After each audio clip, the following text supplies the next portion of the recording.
beginning to look a lot like last year. Every game I watch.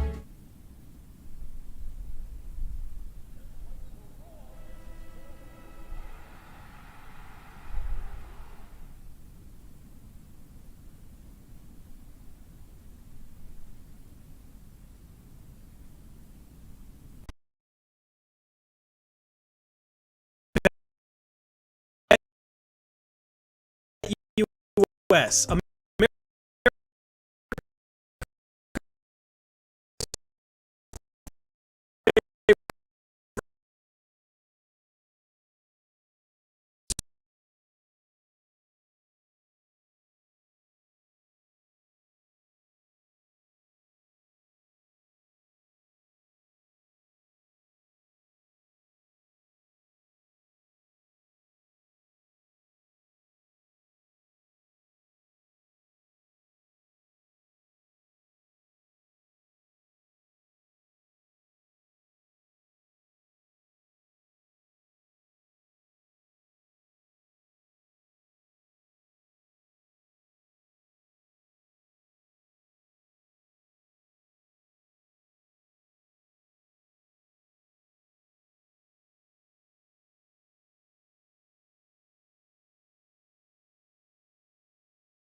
Guys, I am going through it. This team does not deserve an intro. This team just lost by 62 points, and Eric should hopefully be here for the second half of the show. We will see. I'm starting this thing a little bit late. My hair is crazy. Tonight was crazy. The Blazers suck. We got some stuff to talk about. Shout out to BetUS for sponsoring the post-game stream. Unfortunately, the ad was glitching in the intro, so apologies for that, but huge shout out to BetUS. Later on, I'm going to talk about how you guys can win Super Bowl tickets via BetUS. They are the best thing about this season for us because this season is rough. Shout out to them for sponsoring this post-game stream. Guys, I did a chat poll, and 67% of you want to fire Chauncey Billups. Now, 19% of you say fire him after the season. 7% say reevaluate after the All-Star break. And 7% said, keep him, it's the roster. Guys, guess what? It's not the freaking roster. They lost by 62 points.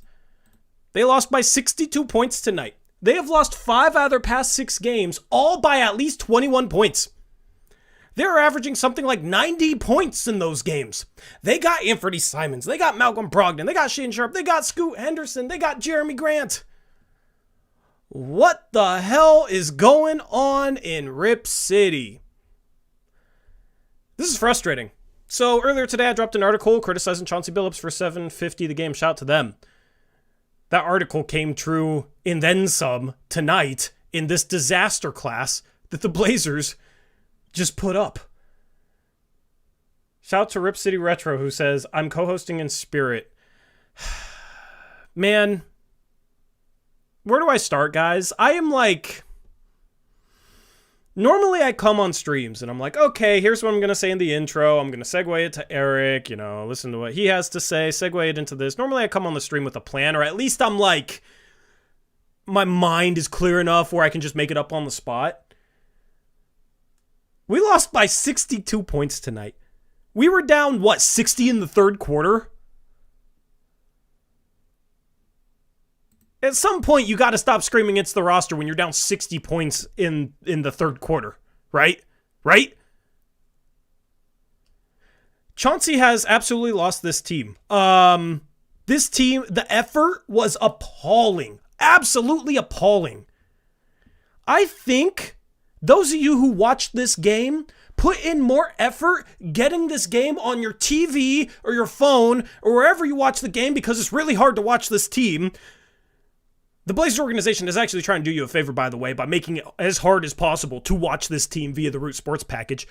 But if you watch this game, you probably put in more effort watching this game than the players did playing this game. The effort in this game was trash.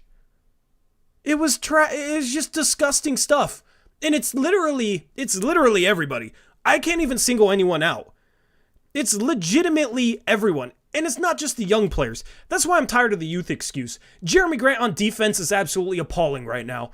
Matisse Thybulle on defense, when he's not getting a steal, he's bad. He's bad. His closeouts are awful. Those guys are checked out. Malcolm Brogdon's been checked out. Our veterans aren't leading shit. Our veterans aren't leading shit. We don't have a voice in the locker room. Chauncey Billups' voice in the locker room is obviously wearing thin, because a team does not come out like this and put up this embarrassing of an effort if everything is fine and dandy in regards to the leadership of this team. And the leadership is, well, the guy who's been leading the organization for 10 years is gone, and the coach is not doing a good job leading this team. I listened to a little bit of Chauncey Billups' post-game press conference. I don't know how many of you have. Oh my goodness, this dude in his press conference is just like, basically, I'm paraphrasing, but basically it's just like, man, we couldn't play defense, and we got some good shots and we missed some shots, and we kind of let that hurt our defense, and we just kind of suck right now. Like, he doesn't seem mad. He just seems sad. This is disgusting. The thing is I want Chauncey to rip into this team, but I don't think it would do any good. And at that point, after embarrassing performance, at some point you got to make a change, right? How many more of these until we make a change? If they lost every game the rest of the year by 60 points, is Chauncey Billups still here at the end of the year? Maybe. But at this point, the defense is a joke. Legitimately, every possession, there is somebody out of position, or somebody getting back cut, or somebody simply not guarding anybody, or somebody miscommunicating. Like, every defensive possession, there are multiple problems that you can point out with multiple guys on the roster, and it's not just the youth that people try and excuse everything with. It's the veterans too. It's literally everyone. It's Jeremy. It's Matisse. It's Brogdon when he plays. It's Simons. It's Scoot. It's Reith. It's literally everybody that goes out there on the court tonight. You can probably find 5 defensive mistakes they made. It's a joke. It's a joke. It's funny because we brought Jeremy Grant in to be like a two-way forward. His defense tonight, oh my goodness, his closeouts. That dude seems like he couldn't care less. You got Jeremy Grant, he's a veteran. He is not vocal. When you watch him rebound, he looks like he doesn't care. When you watch him make a closeout, he looks like he doesn't care. He just kind of like runs around there and takes his shot and collects his payday. He's getting paid $27 million a year right now. Guess what? He's having a good offensive season. You could probably trick a team out there to think that he's still a really good defender that he supposedly was in Denver, even though I do think that was a little bit overblown. But my goodness, if you got youth, you need veterans that are consistent to lead that youth movement. Our veterans are a joke. And people say, you need veterans to lead the young guys. These veterans aren't leading the young guys. That's why I want to trade every single one of them. Because if you're going to sit here and get punked night in, night out, the Blazers have lost 5 out of the last 6 games. All losses by at least 21 points. Those aren't just losses. That's embarrassing. That's a team going out there and getting absolutely punked. Absolutely punked. And when your reaction is to just kind of like act like you don't care, and your veterans are sitting there and won't go after a loose ball, won't go after a board, close out with 50% effort, and then get blown by and just kind of stand there like, whatever. The body language is just like they couldn't care less while they're getting freaking embarrassed by a team. that was a legitimately they were a play-in team last year. Now OKC looks like contenders. So props to them. But they should not be beating us by 62 points. And if you had a level of pride as a freaking competitor, you wouldn't sit here and just take it on the chin. You would have a problem getting embarrassed like this night in, night out. The problem is, I feel like these dudes don't really care. This is the type of loss where at some point, somebody in the huddle starts cussing everyone out. If you're a competitor. The problem is, I feel like a lot of people that are in this chat right now, shout out to you for riding on this roller coaster. It's not even a roller coaster. The roller coaster has crashed tonight. The roller coaster derailed tonight. But I feel like some of these blowout losses bother me, bother you, more than it does people on the team. That is a problem. That's the problem. I want competitors. I want dudes that care. I want dudes that have a problem losing by 62 points. I don't feel like we got that right now. I understand when it's youth, like they don't know how to respond to this. That's why you need veteran leadership. People say we need Grant, we need Brogdon, we need Thibault even. We need these guys for veteran leadership. But what happens when they don't provide no veteran leadership? You get rid of them. You cash in on value. This team is a long ways away from being what OKC is right now. It's funny because I've heard like, yeah, next year we can be like OKC was last year. Acting like we're just 2 years away. Guys, tonight was an indication that we are far more than 2 years away from being a team that's 26-11. The Thunder are 26-11 right now. The thing is, it's inconsistent effort. That's what's been the motto, the mantra, the staple of a Chauncey Billups team his entire tenure here. Is inconsistent effort.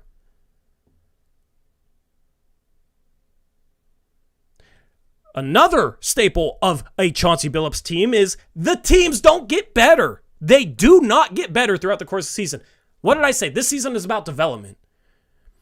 So when I get mad after losses, people say, what? You expected the team to win? I thought you said the season was about development. Yes, right now it's not about winning and losing games. Right now it's about getting better.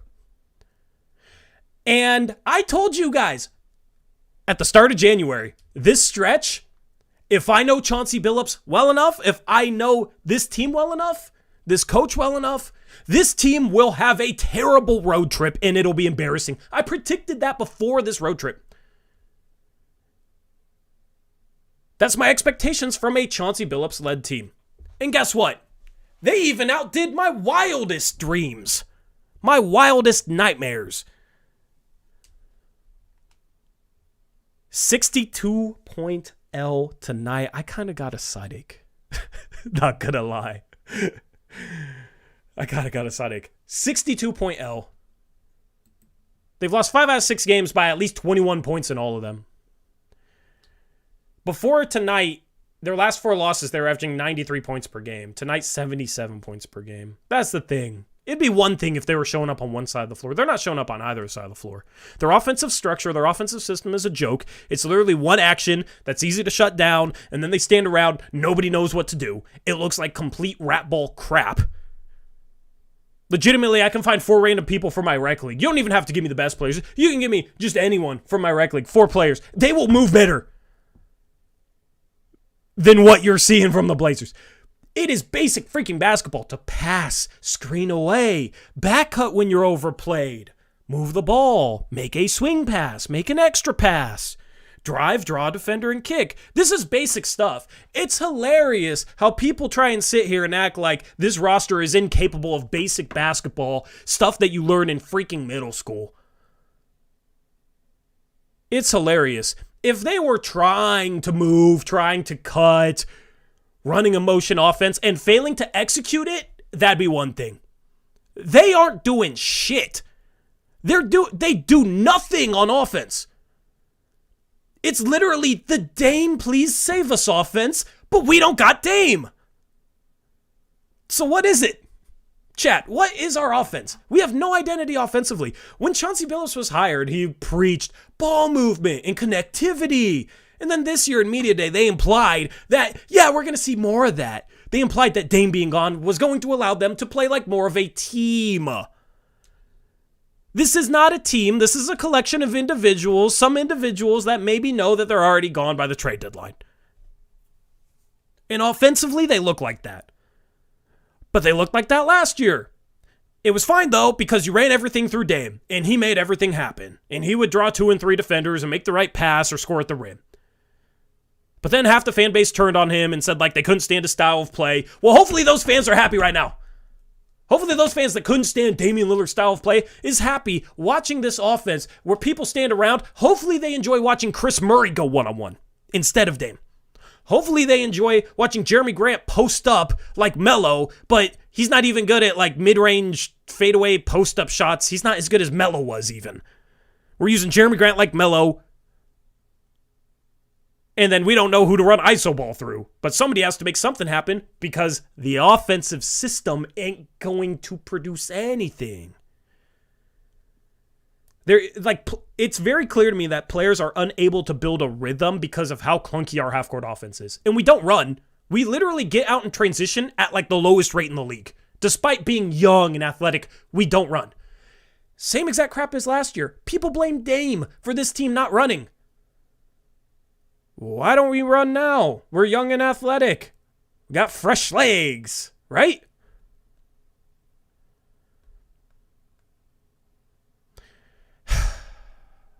It's a joke, man. It's an absolute joke.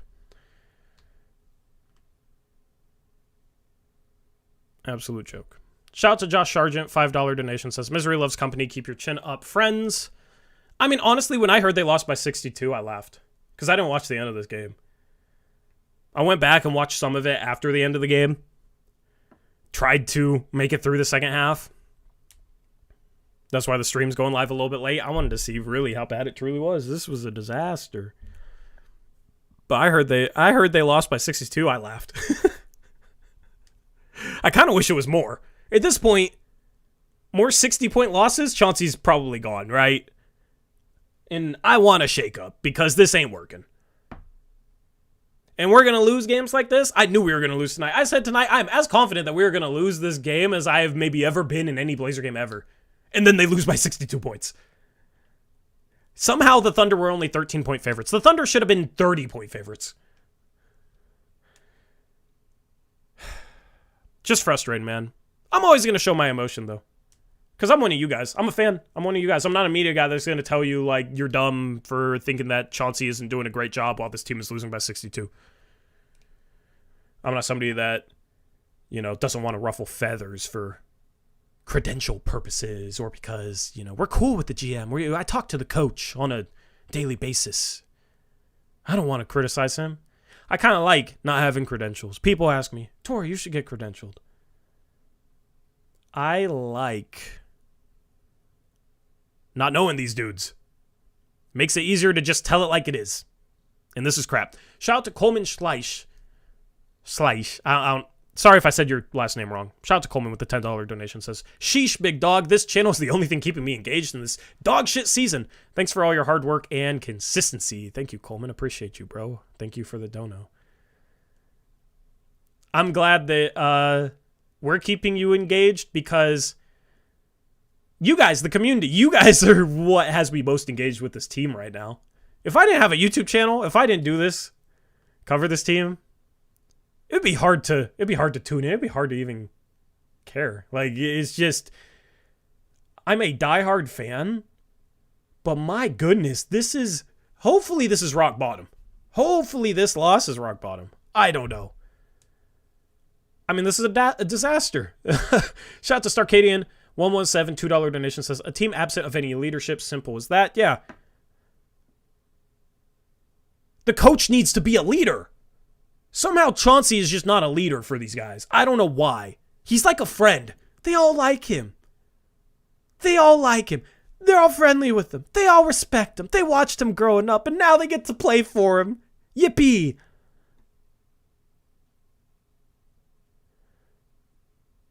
We need a freaking coach. We don't need a freaking friend. Like, I don't know, man. After a 62-point loss, the players should probably hate him. The players should probably not like him after a 62-point loss. But nah, everything's good. And Chony's just sitting there post-game press conference like, yeah, guys, things suck. Things suck right now. Come up with a solution. Fix the problem. Fix a problem for once. That's the problem, is like things do not get better under Chony Bips. Things regress under Chony Bips. He can't even sustain how they play at the start of seasons, let alone improve upon it. That is a problem. Tori, where's Eric? He should join us later in the stream. Hopefully.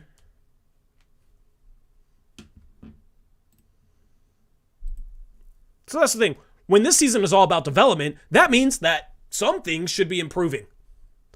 Things have fallen off a cliff. So you can't sit there and say, this is just a rebuilding year. What are we building towards when we're falling off a cliff right now? We're not building towards anything. We're awful. We are far worse than we were a month ago. There's no excuse for that. Absolutely no excuse for that. The morale of this team is dead. Is dead. That's the thing. Chauncey's like a player's coach. The players like him. You should be able to keep your morale up then. You should be able to get these guys to consistently play for you. I said earlier in the season, it's sad if your best trait as a coach is that the players play hard for you, especially when that's not even true.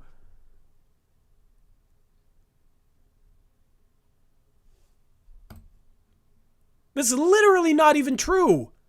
And I said that at the time, and people said, first 20 games, yeah, they played pretty hard. I didn't really have complaints about the effort. I admitted that, yeah. That was a mirage. It always goes back to this where we're questioning the effort, where the players completely check out.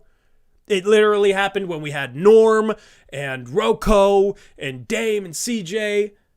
It happened last year. We have a 10-3 start. The vibes are all great. They're all like partying on the post-game press conference after a buzzer beater. And then they start struggling and it falls off a cliff and Dame's averaging 32, like scratching tooth and nail to try and keep this team competitive and just wants a shot, and then they sell at the deadline but act like they're really not selling. And then they go into the offseason, draft his replacement and pretend like, yeah, we're still trying to build around Dame, and then run him out of town. The one guy who actually would have been freaking pissed off about a performance like this. Dame wouldn't let the Blazers lose by 60. Dame down 40 would be playing his ass off to not let him lose by 60, because that man has pride. That man has a competitive edge. That's why he is my favorite Blazer ever. That's why I wanted to do right by him. Instead, we freaking run him out of town, have no pride, a coach that has no idea what he's doing, doesn't know how to lead a team, and people are excusing it because, oh, the roster sucks, even though those same people were treating Joe Cronin like a rock star during the preseason. Acting like this dude's a genius. Oh, but Tori, they're rebuilding. They're supposed to lose by 62. They're rebuilding. They're young. They're going to lose games. They should be improving, though. They should be improving. They are not. A young team should improve more than a team with veterans on it. Young players should improve more during the course of a season when they're young, new into the league. They should improve more than players that have already been in the league 8 years and are 28 years old. We have a team that's ripe for development that should be improving as much as any other team in the league. We are regressing more than any other team in the league. So you cannot give me that rebuild excuse. Doesn't make sense. A rebuild suggests you're building towards something through the course of the season. Legitimately, a rebuild, you're supposed to have growing pains. But growing pains suggest growth. We just get pain.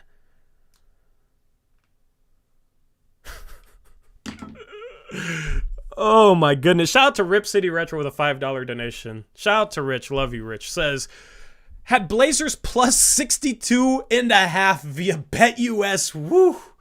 LOL. Watch the presser. I'm proud of the guys for not letting go of the rope out there, which means what? Yeah. Yep. It's tough out there. Anyway, chat poll 66 say fire him now. I mean, I can't probably fire him now. Like, I was like, I guess it's fine if he makes it to the end of the season as long as they replace him after the season. They cannot go into next season with Chony Bips as head coach. If they keep him till the offseason, they better find a new candidate. But at this point, more losses like this, how do you keep rolling with this?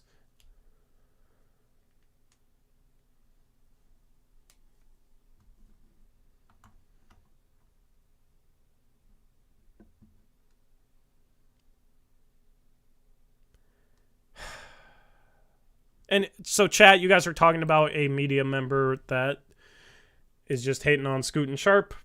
That's fine. So is he blaming Cronin then? Is he blaming Cronin then? Because I don't know how you can excuse Chauncey by saying Scoot and Sharp aren't good, but then not criticize Cronin, considering that's his last 2 draft picks. And they went this rebuild route because of Sharp and Scoot. Legitimately, right now, if somebody has no criticism for the coach or the GM, that's how you know they're full of it. Because you can't sit here and say, the roster is this bad. We lost by 62, but it's because of the players. Without having an ounce of criticism for the general manager. It doesn't make logical sense to me. Superbad $5 donation says, say we get rid of Billups, who's the next coach? Who can right the ship? I don't know, but like you look at Mark Daigneault in OKC, nobody knew who he was, but he's a good coach. Wish we had that guy. You look at Hardy in Utah, nobody knew who he was. Nobody knew who Will Hardy was before he became coach. Guess what? He's a really good coach. That team is playing .500 basketball, and they've dealt with injuries. Meanwhile, we got all these...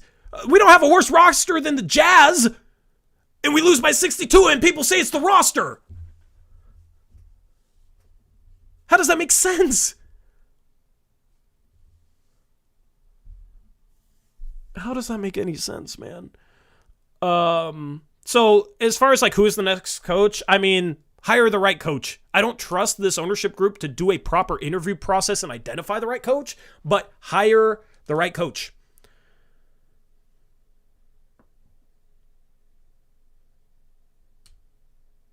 I don't know who that is, but I didn't know Will Hardy or Mark Daigneault before they became coaches. So find the next one of those guys, whoever that is. Thank you for the donation, though. Super bad. Appreciate you. Shout out to Kyle Wilson, $5 donation says, I just watched The Iron Claw yesterday, which is about a family of pro wrestlers, all but one of whom died due to suicide and drugs. This game was more sad. Thank you, Kyle, for the $5 donation. Here's my question, though, off of that. Is this game sad or is this game funny? Like, at what point does it become so sad that it becomes funny, you know? Because at some point, it's like, it just becomes comical.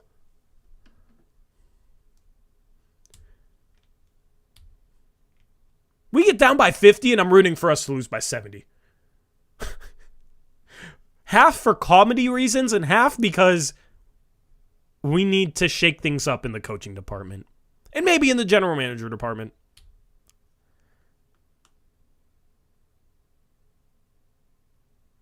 Shout out to Chris S. member for 35 months. Says blaming the 2 youngest players on a team is despicable. Yeah. Yep. I mean, Sharp was playing like a star earlier in the season, but now he's not. It's Chauncey's job to develop him. So now Sharp is not a good player anymore, despite him playing like a star earlier in the season. But we're not going to criticize Chauncey for Sharp undeveloping. We're just going to say Sharp is young. He's not good enough. It's not Chauncey's fault. Chauncey's job is to develop Sharp.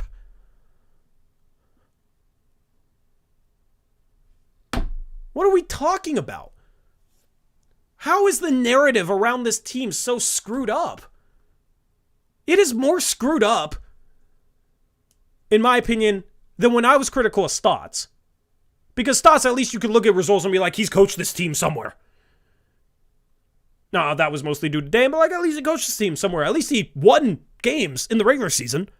Most of my criticism was because his stuff didn't work in the postseason, and he didn't adjust in the postseason. He didn't have the team prepared to like do different things defensively in the postseason. The offensive system struggled in the postseason. But at least during the regular season, they were competent. The narrative surrounding this team is so screwed up right now. Guys, I'm not a media member. I'm one of you. I will be your leader, I guess, for criticizing the coaching, because apparently nobody else ever wants to ever criticize a coach no matter what. We could lose by 162 and it's still going to be the roster. And you got people in chat that's like, it's not Chauncey's job to make buckets. So you're just never ever going to criticize Chauncey because he's a coach and not a player? Chauncey can't be a bad coach because he's not a player. He doesn't make buckets.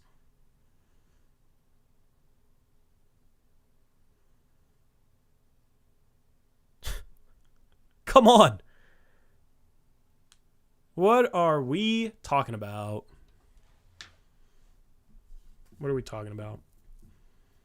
Anyway, we got to take a quick break and thank our sponsor for the stream, BetUS, as they got a giveaway for you. They got a giveaway. So shout out to them. Here we go.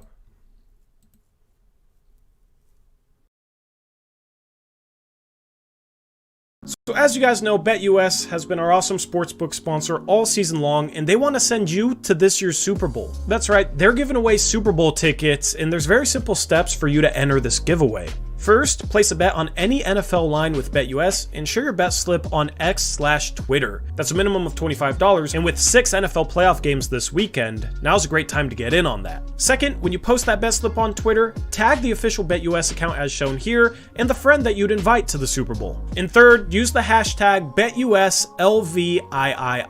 And that's all you have to do to be entered to win Super Bowl tickets. I'd love for one of you to win this. Okay, so hopefully when you guys win those tickets, I just want to take a look at Super Bowl odds. I got one team left that can win me a championship right now. It's the San Francisco 49ers. They have the best odds on BetUS, so you can get in on the Super Bowl line if you want to have some fun with a different sport, because the Blazers obviously are pretty miserable right now. So Niners plus 225, I love that. Ravens plus 325. I don't know if there's a team that can really mess with them in the AFC, but NFL playoffs start this weekend. If you're not into football, now's a great time to do so, and you can use that link in the description box below that gives you 125% deposit match. And if you deposit $100, it gives you $125 free dollars. So that's $225 that you can place on a Super Bowl winner and root for the team if you want to. Me and Eric are Niner fans, so if you want to root with us, you can put them on the Niners. If you're a fan of any of these teams in the playoffs, good luck. But I like the Niners. Bills playing right at the same time, but I would rather take the Chiefs if I'm going to take an AFC sleeper, simply because they've done it before, and I like those moneyline odds better at plus 1,000 compared to plus 650 for the Buffalo Bills.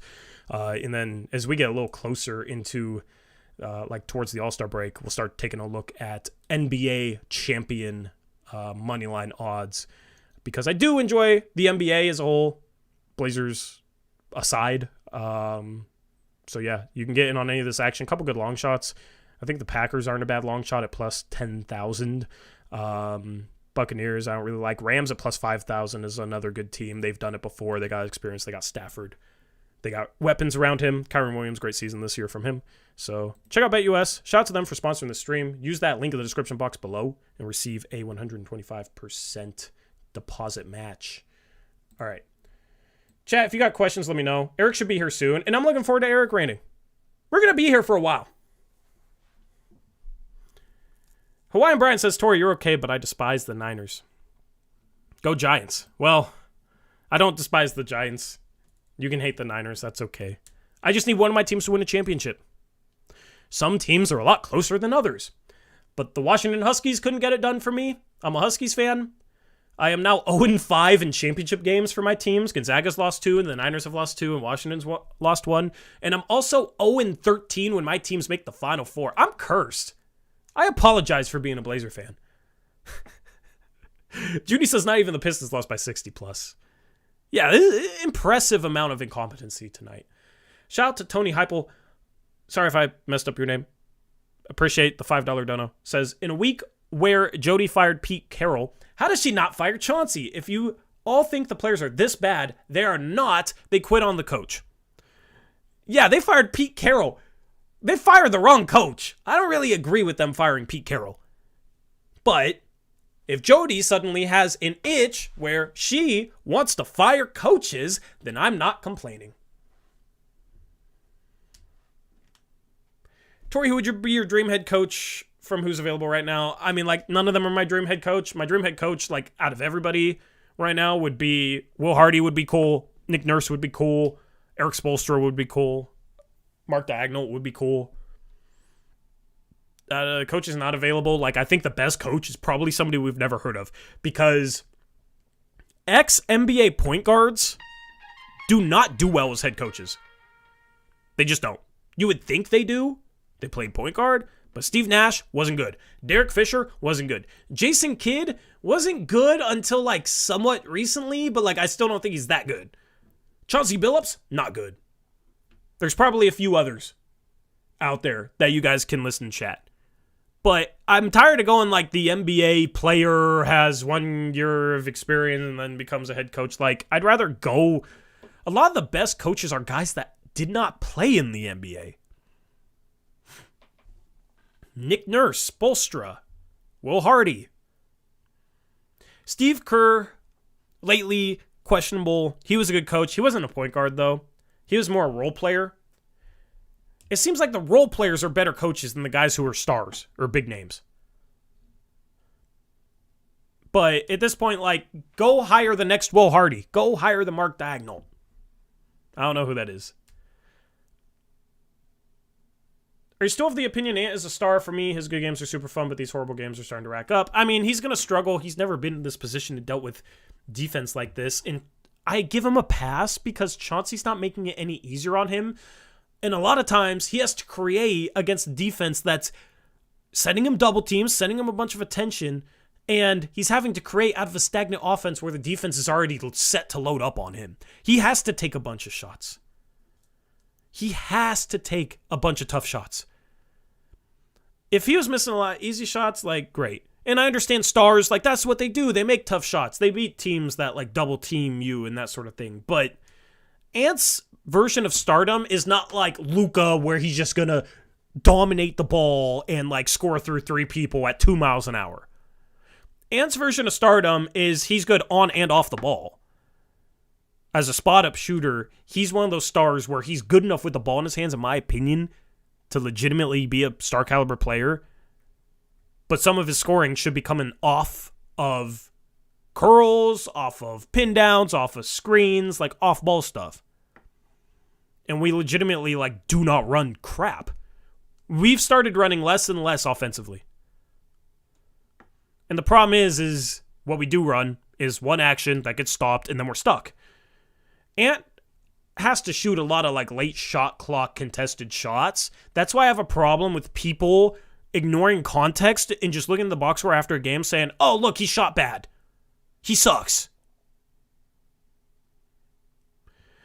I had somebody in the YouTube comment section last stream, like, arguing with me about, like, last stream I talked about how I try and be as unbiased as possible. And he's like, how can you be unbiased when you personally hate DeAndre Ayton? A guy like DeAndre Ayton drives me crazy because he takes tougher shots on purpose. He settles for tougher shots. There's a difference than being forced to take tough shots because of the way the offense is and settling for tough shots. DeAndre Ayton will have a lane to the rim and settle for a mid-range fadeaway. That's why I can't stand his game. Anthony Simons, sure, there's times you can say he settles for a tough shot. A lot of times he's in charge of bailing out an offense that's utter dog crap. I would like to see him with a better coach.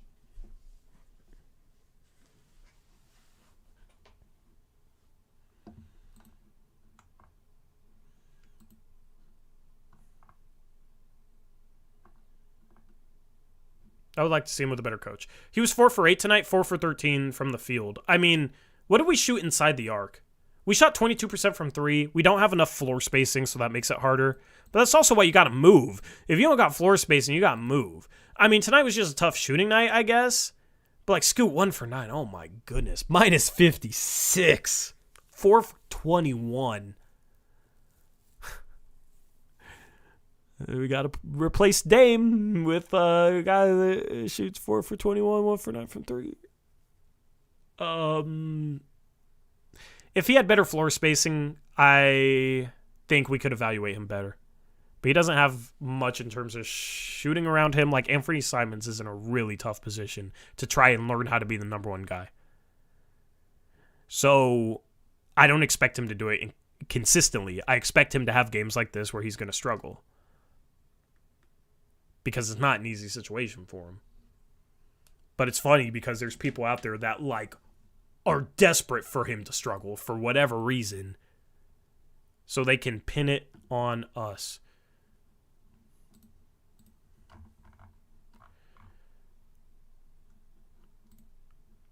Shout out to Sid with a $5 donation. It was a fake Woj bomb. If you're going to come in and troll, thank you for donating with it, I guess. But yeah, we keep having somebody come in and post fake Woj bombs and stuff. But he donated, so I'm not complaining, I guess. Thank you for the donation. And just as a thank you for donating with your fake Woj bomb, I even checked Twitter. To see if it was serious or not. So you got me. Congrats. Proud of you. No more super dono. What's a super dono? I don't know what a super dono is. Eric should hopefully be here soon.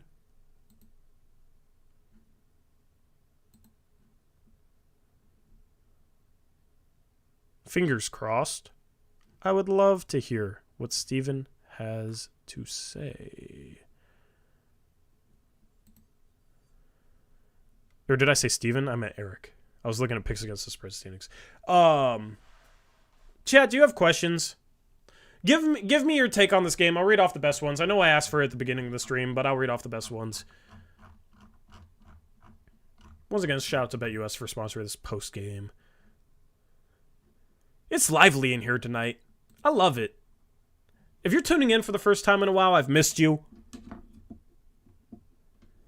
I love when the stream is lively. This is what I live for. The Blazers losing by 62 points.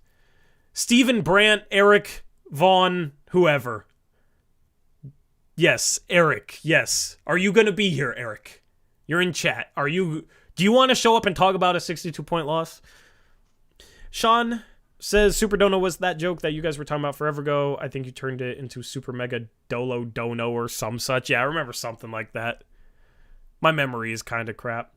Tori, let me give you a free haircut. I just got a haircut. My hair ain't done. I'm not bougie right now. This team does not deserve that level of care into my hair right now. I should have made my hair more messy. My hair should just match the state of the team on any given night. Although I cut it so much, it's kind of hard to make it messy enough to reflect a 62-point loss. You should shave your head in protest. That's just punishing me more. Tori's the Thunder fan now. Just look at his shirt. Okay, so this shirt is actually... Funny that you mention it. It's palm trees, guys. It's palm trees. I actually wore this shirt for a reason. I forgot to mention it. I wore a shirt because it's palm trees because this team's on freaking vacation. So I might as well match the vibe. They're in Cancun already. At least mentally. OKC is kind of on the way to Cancun from Portland. So they might as well just keep going. They play in Minnesota tomorrow. That's a very cold place. And it's snowy all over the northern U.S. If it's snowy where you are, drive safe and all that. They should just go down to the sun, go down to the ocean, go down to Cancun. It would be hilarious if they just, like, did not show up. How much would they get fined if they just, like, went to Cancun for, like, a couple days and skipped the game tomorrow? That would be hilarious. They would probably be fined like millions of dollars, huh? Imagine the chaos. Portland loses by 62, does not show up for following game.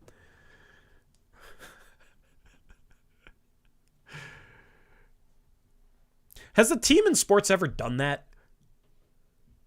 Jody is rich, she can pay. Yeah. Jody, she needs to prove to us that she's willing to pay for a team, right? So Jody should just send them off to vacation and then pay the fine.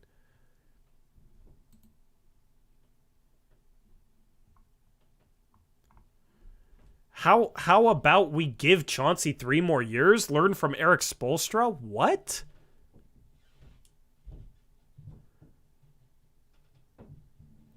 I don't understand.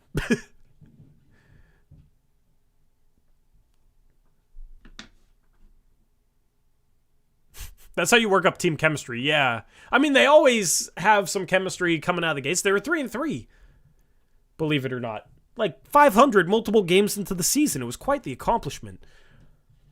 So they need another vacation. Or they need to be close to the All-Star break so they can be motivated by a vacation.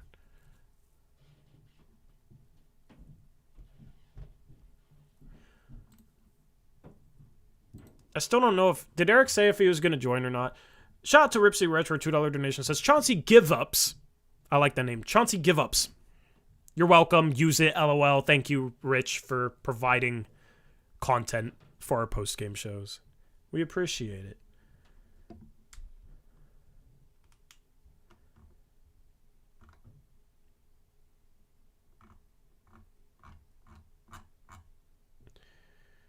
He said he'd be in here. Awesome. Yeah, I accidentally said Steven. I was looking at picks against the spread. Standings, I went 2-3 today, and I gained a game on chat. I'm still in first. I'm loving life.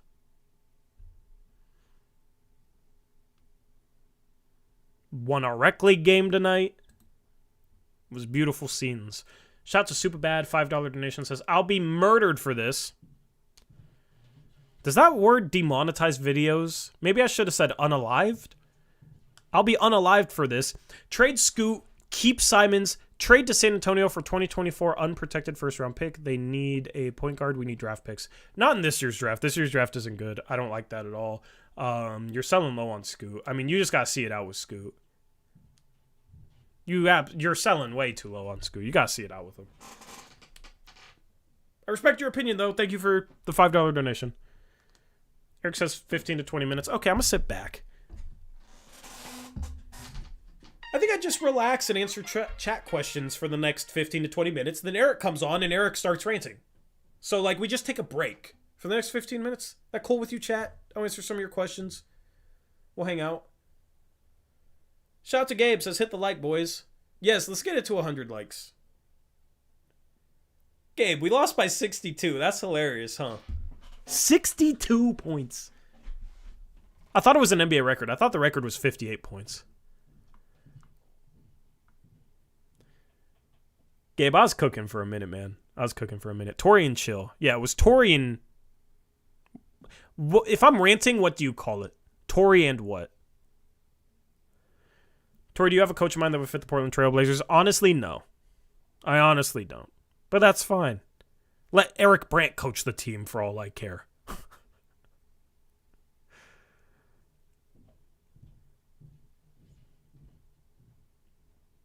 We lost by 65 and 98. We are the only team in NBA history to lose more than one game by 60 points. This is like the 5th worst loss in NBA history is what it actually is.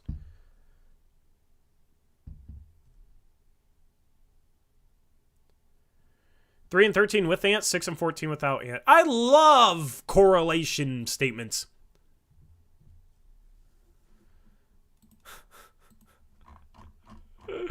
This dude with his fake Woj bombs.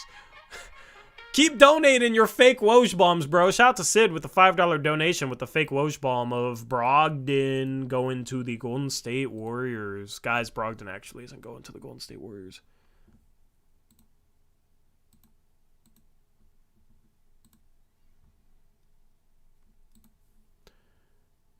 Pim Pim with a $5 donation says, Stephen A. or Jason Whitlock? Stephen A. Stephen A. That's as close as you'll get me to answering a political question. Because I feel like that's a political question.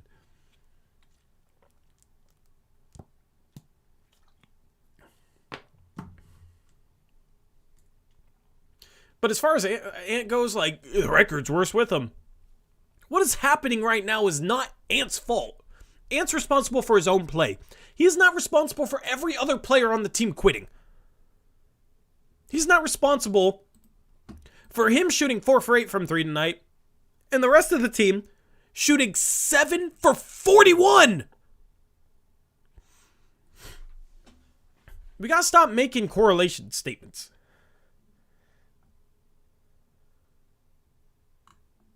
Like if you're just listening to the stat, I understand it. Sorry for interpreting too much if I am, but I feel like people just make a statement like that, and it's like to put Ant down. I don't know. Another donation from Sid, $5 donation, says Portland is trading Jeremy Grant to Oklahoma City, sources tell ESPN. I don't know. Sid, what is the purpose of this? Can you just let me know? Senior Mula, our resident Anthony Simons hater, says never make a correlation, guys. It's all in your imagination. He's one of those guys that can't wait for Ant to have bad games so he can come on here and tell us how terrible he is. He says, resident truth teller. Yeah, okay, buddy. Okay. I peek in to check on your suffering. That's kind of mean, man. Why are you so mean? Why do you hate Ant? Why do you enjoy my suffering? What went wrong for you?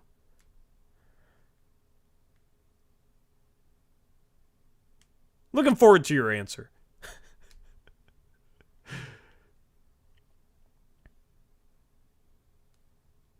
Kyle Wilson, is that a movie reference? I don't watch movies. Who would win Blazer Pistons? I mean, tonight, the Pistons. Why do we play this offense to get up a ton of threes when Billups said he wasn't the coach that believes in jacking up threes? LMAO. Now we design Kamara/Scoot to get up threes every play. I don't know. We're supposed to be a team that got it done on the defensive end with grit and hustle and then, attacked the paint and played fast. We are literally the exact opposite of what Chauncey says we are. That's how you know he truly is a bad coach. The identity that he wants, we are the opposite of. And we have progressed towards being the opposite of. Aeromancer $5 donation says, F it, I'll dono instead of the Sid character because I banned him. Shout out to Aeromancer. Thank you for the $5 donation. And thank you for fulfilling your moderator duties. Was Sid actually donating anything? Yeah, who knows if it goes through at the end of the day or not. I'm not sure. Hopefully. Taylor Packer says, I want to be a pesky team that no one wants to play. Meanwhile, every team cheering when they see us on the schedule. Yeah, we're probably the funnest team in the league to play. We're easy to defend. We don't make shots. You can leave multiple guys. People probably circle us on the calendar as an off day at this point. But here's the thing. We'll win 1 out of every 5 games. And then Chauncey after the game will say, I like where we're at. And then we'll lose by 30 and then by 60. If Chauncey likes where we're at 2 games ago, he has no idea where we're at. All right, Senior Mulet. Thank you for insulting me so I can finally ban you. Goodbye. That's all I was waiting for. I appreciate it. Now go on Reddit and say you didn't insult me and I banned you for nothing. Go ahead. That's the move. That's the play. Shelvin says, wait, he banned someone donating money. LOL. I mean, fake Woj bombs is against the rules. If you do it 3 times in a row, 3 strikes are out. Even if you're donating.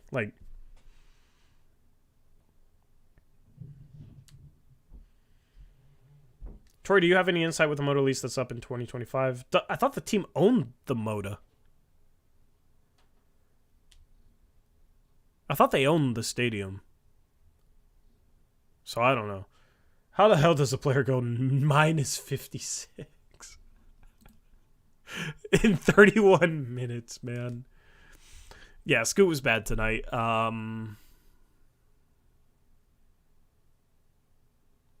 The thing is, though, is like, it's hard to be too hard on one player because this whole team is a mess, especially a young player. He made 2 shots at the start of the game. We got up 5-0, and it was 5 Scoot Henderson points. 2 for 2. Vibes were great. This team falls apart, and, like, he's going to struggle. When this team plays like how it did tonight, he's going to struggle as a byproduct of it. Of course, he kind of contributes to that, but as a young player, I can't imagine how difficult it is to be in the NBA. It's already a struggle because you're trying to figure things out. You're trying to get your feet under you. You're trying to get a rhythm. And you got just disaster around you. Your coach doesn't have a clue. Your offensive system is a joke. And you're losing games by 62. You know? Like, it's hard for me to be too hard on Scoot in a game like this. There's things he needs to get better at, just like everybody else. At this point, if anybody somewhat tries, it's hard to be hard on them because there's so many guys on this team that seem like they're not trying at all.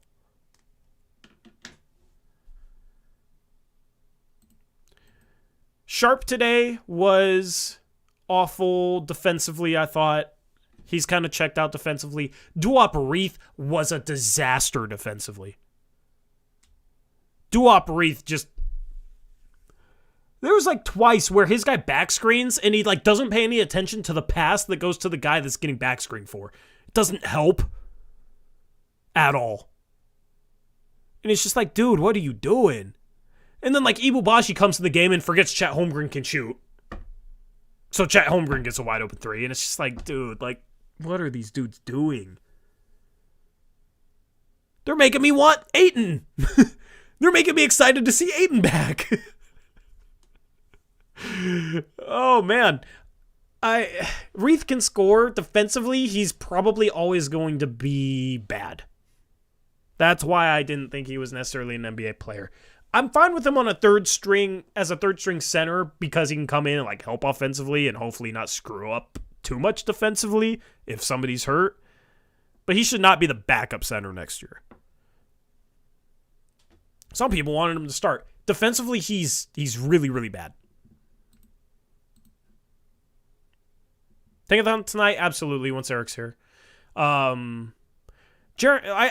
talked a lot about Jeremy Grant. The reason why I want the Blazers to cash in on Jeremy Grant is because he doesn't seem like he cares to be here right now. I think he just got his bag. He's not a leader type of veteran. He doesn't do anything but score. He, awful rebounder for his position. Rarely passes. Defensively, he's not good. Defensively, he's been overrated defensively since his time in Denver. I even kind of said that when the Blazers brought him in. Like, the main thing was he has to get better getting through screens. Now, the other things that he was good at, closing out and not getting beat off the dribble, making the right rotation, not playing too far off his man. All that stuff, awful. Awful. Go rewatch the buckets made by OKC and watch Jeremy Grant. He's lost defensively. He doesn't... Here's the thing. Go back and look at Jeremy Grant in the bubble for Denver and look at the stance that he'd get in, at least. And then watch him play for the Blazers. I don't think he ever gets in a stance. If he does, it's rare. He plays standing straight up. That's how you can tell he really is not locked in or bought in. That's why I want them to cash in on him. Like what? He's just going to play for us for the next 4 years and like not care. And then like in year 5, he's still going to be as good as he is now when we're finally ready to win. Even though he's how old right now? He's 29. He turns 30 in 2 months. So what, when he's 34, when we're finally ready to win? Why wouldn't we cash in right now on Jeremy Grant? When teams are desperate for that type of player.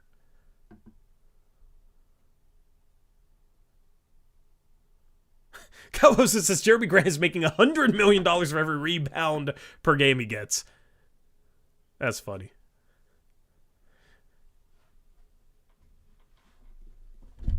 We did not give Grant the max. It's below the max. But why do people want to keep Jeremy Grant? For what purpose? It's funny because people are like, without Jeremy Grant, we would be the Pistons. We looked worse than the Pistons tonight with Jeremy Grant.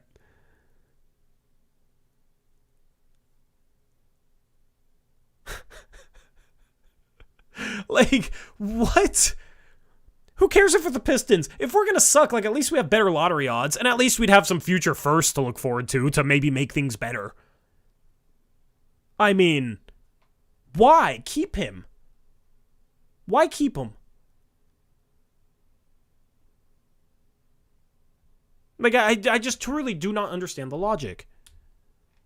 You need veterans for the young guys. Okay, you need veterans that act like veterans, not veterans that act like they don't care. Like, literally every reason that people give for keeping Jeremy Grant, I do not buy at all. Grant would be perfect for the Kings. He'd be a solid fit there. The thing is he belongs on a team that needs scoring, not defense. And that has good rebounding. What's funny is, like, the Pacers might be interested in him. I actually think he's a terrible fit for Indiana. They struggle with rebounding. They struggle defensively. If their goal is to have such a good offense that literally no aspect of the game matters, then he'd be a good pickup for them. Him and Miles Turner together, rebounding-wise, would be a disaster.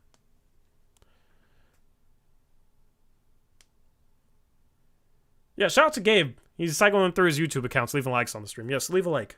Shout out to Gabe for always trying to help us out with the like counter, because he says, I don't ask for enough likes.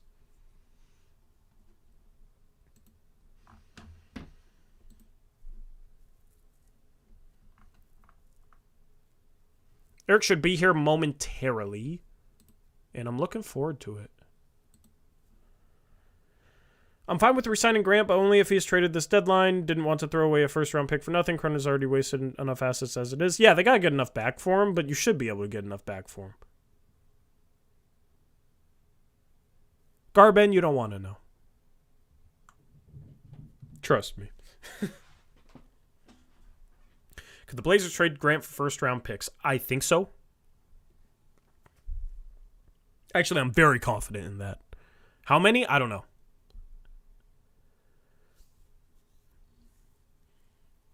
I think they should be able to get at least 2 first-round picks, but I'd kind of rather have like a team that might not be good in 2029 and get another unprotected 2029 first. And just go all in on that year. Because it's probably going to be close to then before we'll be good anyway.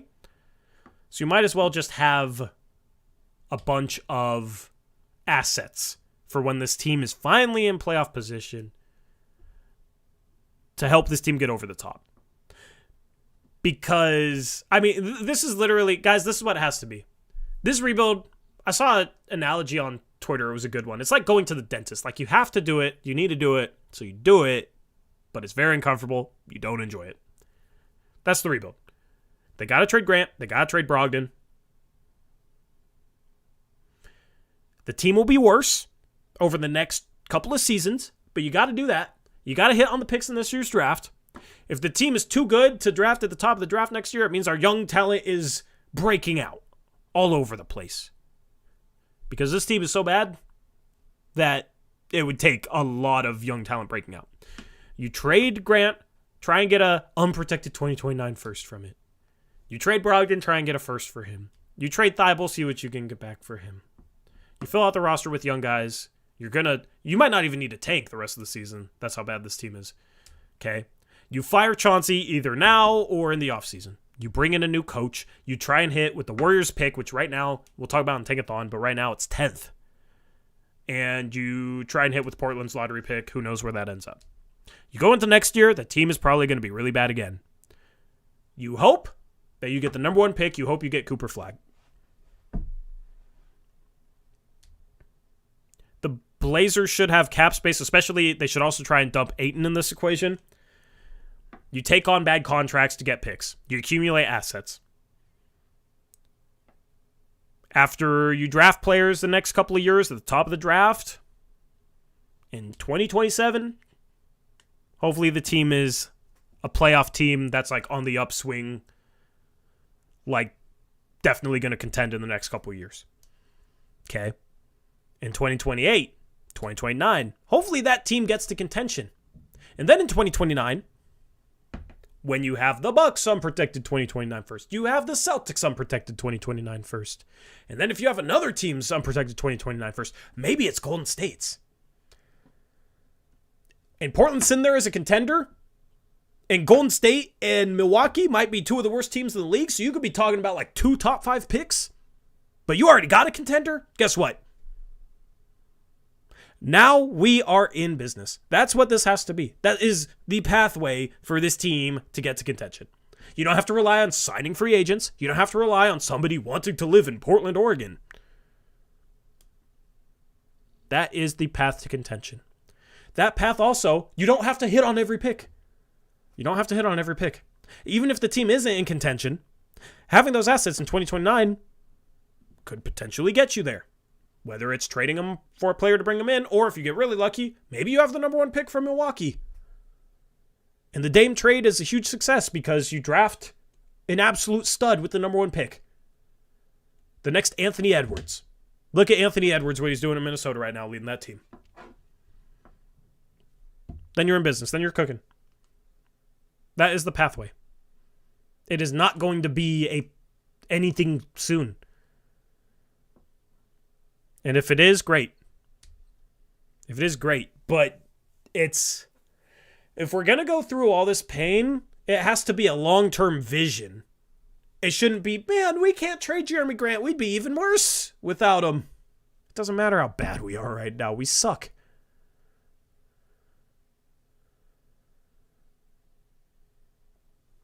We're Jokic and Luka for being a 500 team. That's the thing. How do we find our Jokic? How do we find our Luka? How do we find our Giannis? How do we find our Embiid?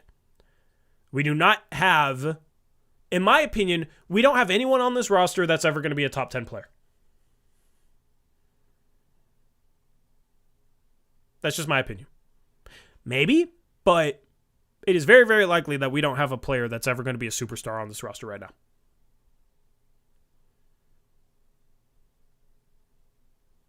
So how do we find our Dame? Yeah, that's a great question. Yeah. Sharp, I love Sharp. He has superstar upside. If I had to bet, he doesn't maximize his upside. Because like a ceiling is like best case scenario, right? Best case scenario, he is a top 10 player. But if I was going to bet on it, he doesn't end up being a top 10 player. It's hard. It's not even a knock on him. It's hard. It's hard. Like, when Luka was coming into the league, people would have bet on him probably not becoming a top 10 player if they had to bet between it happening or not.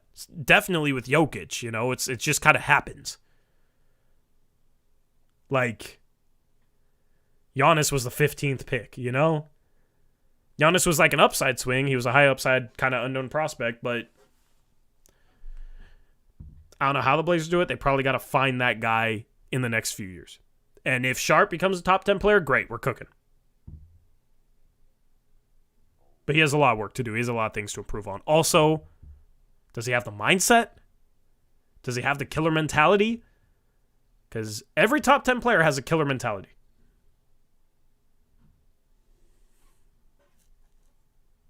Eric Olson says, Torrey, but with a guy like Kobe, you could see he had the right mindset to be that. Exactly. I don't know. I don't want to talk down on Sharp, but I don't know if he has that killer mentality. Sharp's going to be a good NBA player. He's probably going to be a star caliber player, but there's a difference between being a top 20 to 25 player and a top 10 player.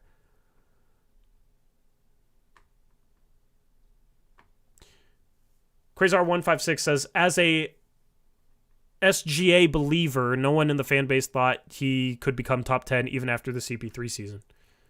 Yeah, like most of the time you would bet against a player becoming top 10 because it's really hard to be a top 10 player in the world.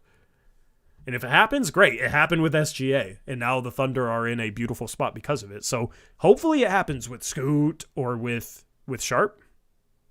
Hopefully. It's probably better to operate like you got to go get that guy, though. Or got to take chances to try and get that guy.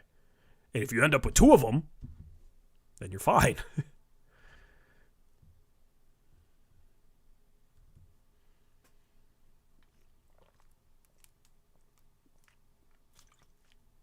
Dallas, I agree. He says Sharp is a hard read man, but it's hard to tell when we keep benching and changing his responsibilities.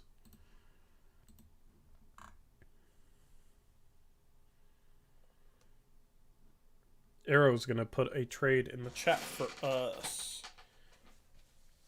Blazers receive Marcus Morris, Jaden Springer, Daniel House, Furkan Korkmaz. 2028 Clipper first, rights to swap with Clippers 2029 first for Jeremy Grant. I mean, you probably got to do that trade, right? Clippers are probably going to be bad by then. If the Blazers are contending in 2029, the Clippers are bad, you swap that pick with the Clippers. Sounds pretty good to me. NBA draft going to 2 days, June 26th and 27th. Yeah, we can talk about that a little bit when we talk about Tinkathon and get Eric's opinion on it. I talked about it earlier today on our second channel. Link in description. Blazers Uprise Podcast.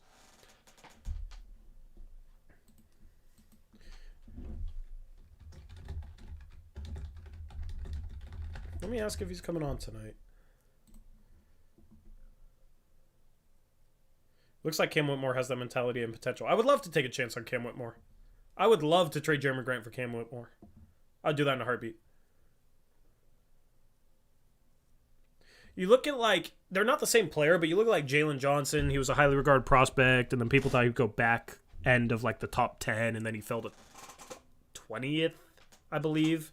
Like, same range as Cam Whitmore. And now he's killing it. Because he always had the talent. It was just putting it together. Cam Whitmore's the same type of prospect in terms of highly regarded. People thought he'd be a top 10 pick. For some reason, he slipped to 20th. If you could get Cam Whitmore for Jeremy Grant, you have to do it. I'd rather have Jarris. I don't think Jarris is as easily gettable as Cam Whitmore. I don't think either of them are easily gettable, but I think Jarris is even harder to get. Daniel says 62 points. What the? Yeah, 62 points.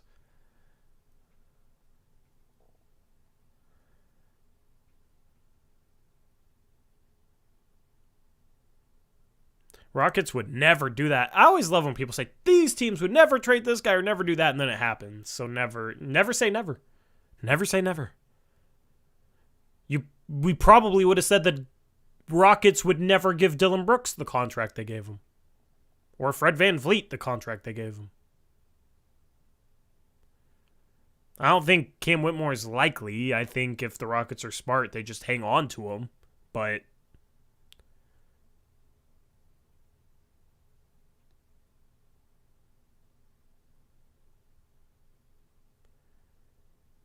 the media, including the host, judge Chris unfairly.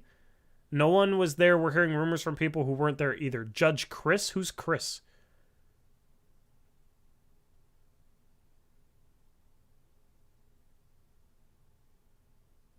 Who are we? What are we talking about?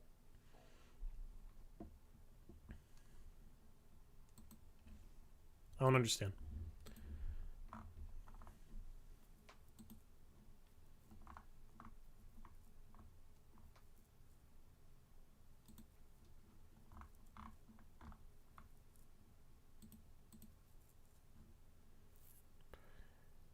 Let me see if Eric responded. Nope, no response from Eric. Are you sure he said he was coming on tonight, Arrow? Because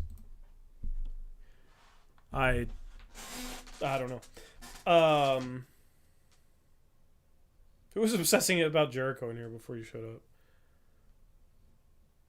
Thank you, truly. So this dude is not going to tell me who he's talking about in terms of Chris.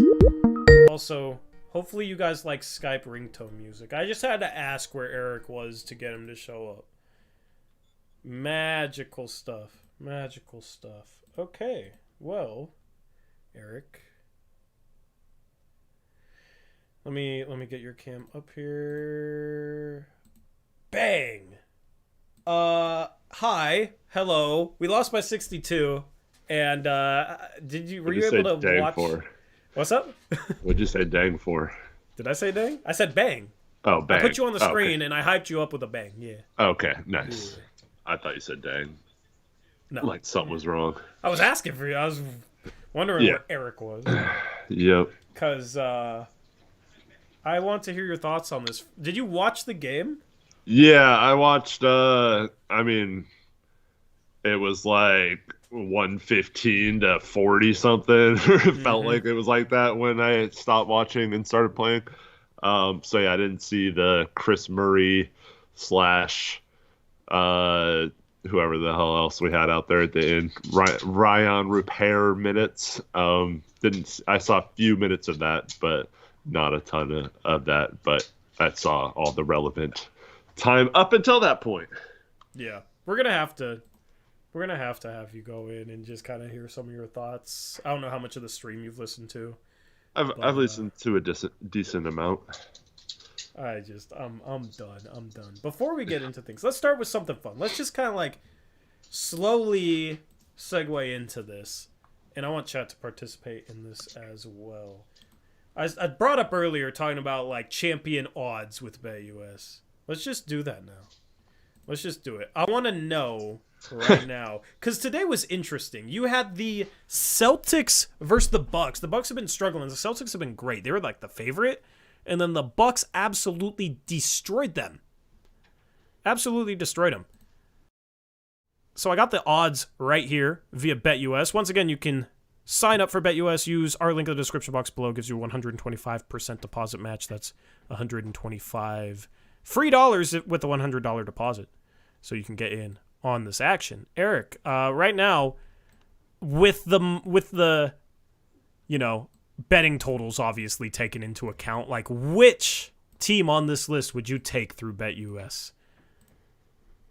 We haven't talked about this, but I want to start talking about this year because we haven't really talked much about the NBA. Honestly, I'd probably take the Clippers. Dude, I was just thinking about that. I was literally just looking at plus 900. They've been playing great. That's good money for that. Yeah. I also the Knicks at plus 4,000 aren't a bad bet because I think they might still make another move, and they've been playing really well since that trade. I don't know if they can beat Boston or Milwaukee in the playoffs, but just in terms of value, obviously you don't want to bet on the favorite if you're trying to hit on some money. But I'm pretty sure the big dogs are going to be there at the end, but I'm just looking at like a team that could sneak in there. Yeah. Yeah. It's fun for the long shot. And the Knicks have been playing really good with OG. They lost tonight to the Mavs without Luka. Pretty bad loss. Everybody took the Knicks, was like, what is this spread? And I was like, watch the Mavs are, Yep. Good for you. I'm still first in picks, though, so I'm chilling. Not a great day today. But I gained a game on chat. That's great. Knicks at 4,000, I think, is a great bet for the reasons you said.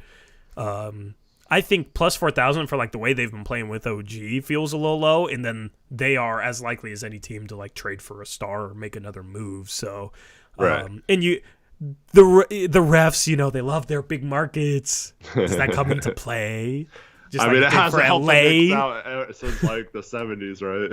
yeah, true. But you see like the Lakers game the other day versus the Raptors, and then the Raptors coach goes on a rant. That was beautiful stuff. You mean your coach can stick up to your players and take one for the team and get some good chemistry with your players by calling out something that's happening, even if he doesn't believe it or whatever? You can do that? Yep.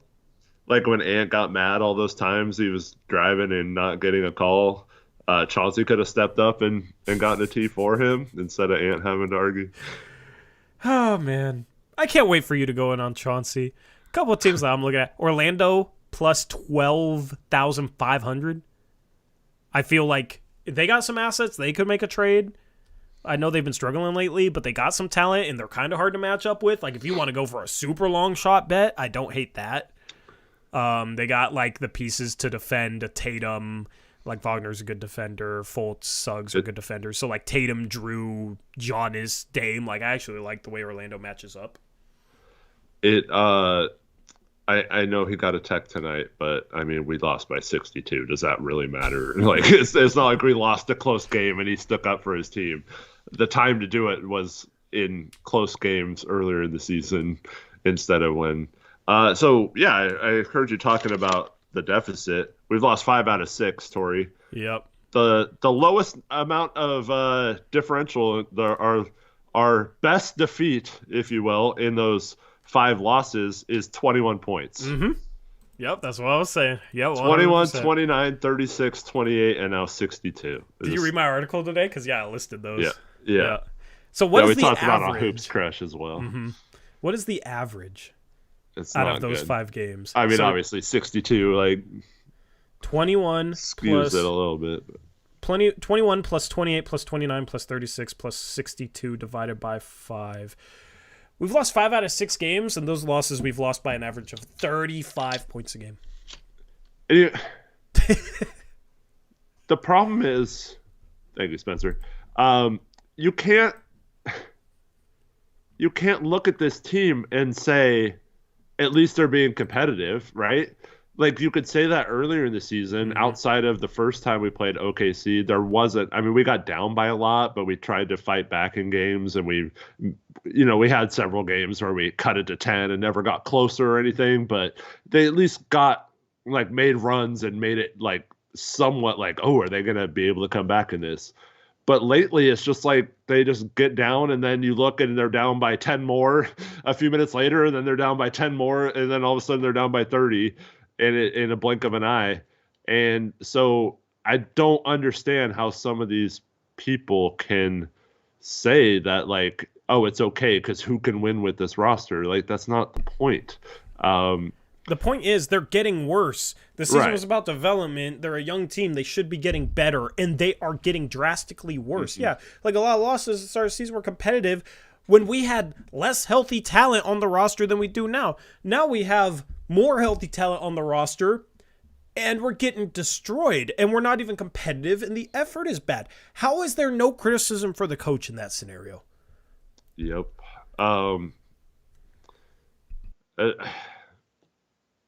I don't want to call out Steven, but I'm going to call out Steven.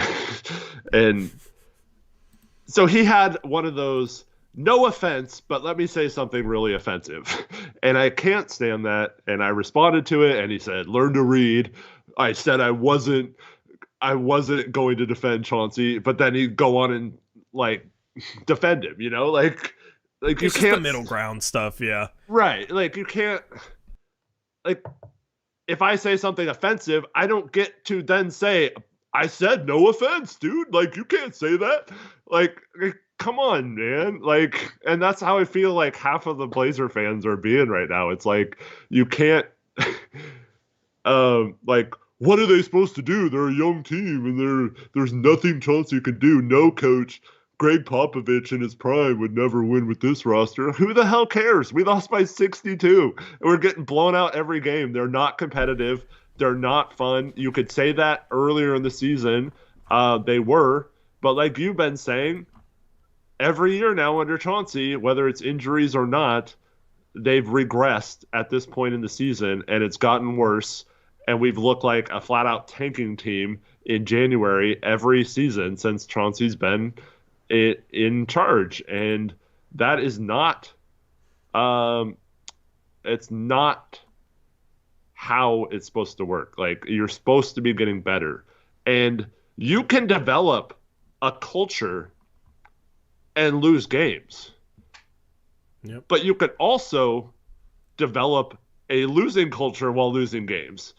And so I feel like we are going down a bad spiral to where this could get ugly, to where there's no, like, getting out of it because these guys are all broken, and they're developing bad habits, and you got veterans on the team and they're playing lazy and not really caring, it seems like. I don't understand why anyone would want that kind of culture continuing with our young players.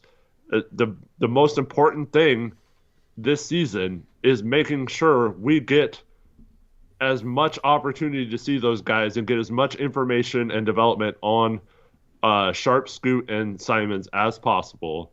And I feel like they're just being totally misused and totally like you said, regressing. The whole team is, and as Sven says in chat, they're destroying their confidence. And I mean, yes, you can regain it. It's not like these guys aren't professionals or whatever, but I worry with the young guys that we're not doing them any favors long term right now. Yeah. I love Steven. He's my guy. He's done stuff for me that like no other media member. Oh yeah, of course. Yeah, I like Steven too. I just like to give him credit. I'm just saying that because I'm gonna kind of go in on what he says. I'm just going after what he says. Do not go out there and just like personally attack Steven. That's my guy. Like that's a good guy there. So I'm just going after what he said, not him. His tweet, said, not defending Chauncey, but if Eric Spoelstra is the coach of the Blazers, what's the Blazers' record? 3 extra wins? The Blazers started G League center, a forward who's a 0 on offense, and a rookie point guard who struggles to shoot. The roster is a huge issue, and talent matters. If at this point you're sitting here trying to tell people talent matters, no shit! Really? Like, do people think that criticisms of Chauncey, it's... they don't realize that talent matters anymore. That's why they're criticizing the coach. Really? That just like, do people that say that, do they think we're that dumb? I don't understand that. Like, of course. Like nobody says this roster is good. That has never been why people are criticizing Chauncey. But people try and like, to defend, like, that's a defense of Chauncey. He says he's not defending Chauncey, but that's a defense of Chauncey. Like, it's like saying, I don't know. There's probably a good analogy out there that I won't find, but you sit here and say you're not defending Chauncey, but then you say, what if Eric Spoelstra was coach? They wouldn't be that much better. The roster is a huge issue. How is that not defending Chauncey? Why even bring up Chauncey then? Why don't you just say the roster is a huge issue and talent matters and just not even mention Chauncey if you're not defending Chauncey? I just don't like statements like that. It's just playing the middle ground, but then like implying one thing and then when people take it's playing the middle ground and then implying one thing, and then when people take it that way, it's like that's not what I said. And it's like I don't understand. Like I respect Steven more when he has bold opinions that I really dislike. Because at least it's like bold and like definitive. Something like that. It's just like obviously talent matters. Obviously talent matters. I'm going to record a podcast with Steven. We'll get into this. It'll be a good one. Obviously talent matters, but when you're young, you should be getting better and they're getting worse. And you can't sit here and tell me that it's just the roster, because here's the thing. When a coach sucks, the roster will look worse, and you can sit there and say, look how bad the roster is, but a coach, what comes first, the chicken or the egg? The coach not setting this team up for success will make this roster look worse. See, here's my issue with what Steven says about the talent. This is the same guy who wanted to trade Dame and said we had to keep the third pick because the talent of Scoot Henderson is better than anything we could get in a trade and will set us up for a generation. And now you're trying to say we don't have talent on the roster. I don't buy it, dude. And I don't like when people like do that, when they're now using hindsight or the benefit of watching them play to say there's no talent, when if you would have said when we traded Dame and everyone was celebrating Joe Cronin that this team had no talent and was going to be like this freaking bad, like those people were not saying that. They were saying we were set up for a decade of success now. Dame's finally gone. We got rid of the problem. We are set for a decade with Scoot Henderson and Shaden Sharp. And those players looking as bad as they have is, in my opinion, on the coaching staff for not being better about their development. I will say this, and I'm not trying to speak for him, but he might tell you that he was wrong to be so high on Scoot Henderson. Yeah, really what it might be like for them, but it's either that or you got to criticize the coach. Like this roster sucks, but people were higher on it at the beginning of the season. So what's the cause of the downfall? And I mean, for me, the easiest explanation that I can come up with is they are getting worse on a game-by-game basis. They are getting worse. You can sit here and use the excuse of a young team for struggles, but they should improve because they're young. Young players are going to improve more than older players. Like, it's just very simple.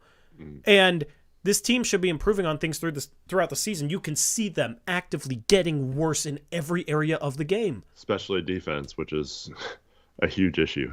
Yeah. That can't be explained with roster. Because even if you have a crap roster, it should improve. If you have a good roster over the course of the season, it should improve. Right? So the roster is not a factor in that. Because no matter if it's good or it's bad, it should improve, especially if it's young. So that's what has me losing my mind right now, Eric, is that this team is getting seriously worse. They've quit. And it's people are just blaming the roster. They don't have a leader, and Chauncey obviously can't be a leader for this team. Like, I don't know how much more clear it has to be. I don't know how many points they have to lose by for that to be clear. And I don't get, I heard you talking about this, but, like, I know there's still people that like Jeremy Grant, but why on earth do we keep him now? Like, it's one thing if we were, maybe like even 16-24 or something, and we had a chance to maybe make a few tweaks and get close to the play-in or something, and it was looking like we were on the upswing or whatever. But right now, I mean, he's playing. He's taking a ton of shots. I mean, in games that they're not sitting the fourth quarter. And we're not good. Like, so what's the point of having him? Like, why do people still say, why would you trade him? Do you want to be the Pistons or the Rockets of the last couple of years? It's like, well, we are those teams right now. Yeah. Like, we are that bad. So you know what's funny is people were saying, next year we're going to be like OKC was last year. And then we play OKC and lose by 62. Like, we are further away than that, man. Yeah. We are not then. We got to stop comparing the Blazers to OKC. This rebuild is not their rebuild. Doesn't mean it can't be successful, but it's not. And Chauncey's just going to keep on throwing the same starting lineup out there. Like, he doesn't even, like, switch it up, Like, what's funny is, like, one of the biggest issues, I mean, he would have helped the offense tonight, but one of the biggest effort issues lately has been Malcolm Brogdon. He didn't even play tonight. Yeah. The effort was just abysmal, dude. Yeah. Like, and it's everybody.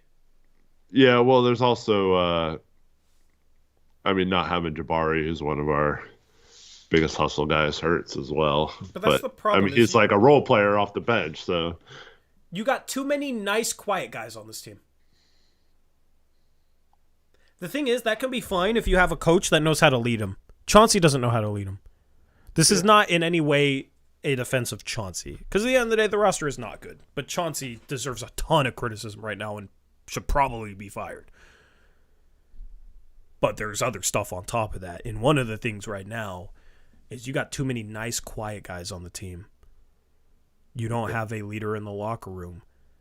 You have too many guys that seem perfectly okay with getting absolutely embarrassed, looking like a freaking G League team. Not even a good G League team. A G League team that has a 10-27 record. I think we could play a G League team right now and maybe lose. So you got Jeremy acts like he doesn't care. Ant, I think, plays hard. So, like, if he was on a team with, like, the right emotional makeup, it's fine. But he's with a bunch of quiet guys. Go ahead. I don't think if the Rip City remix showed up instead of the Portland Trailblazers tonight, I don't think they lose by 62. I'm not saying they win or anything or come close to winning. I don't think they lose by this much. That's really sad. Yeah. Eros Escu was supposed to be that guy. I mean, but he's not going to be that guy when he's struggling shooting 4 for 21 as a rookie.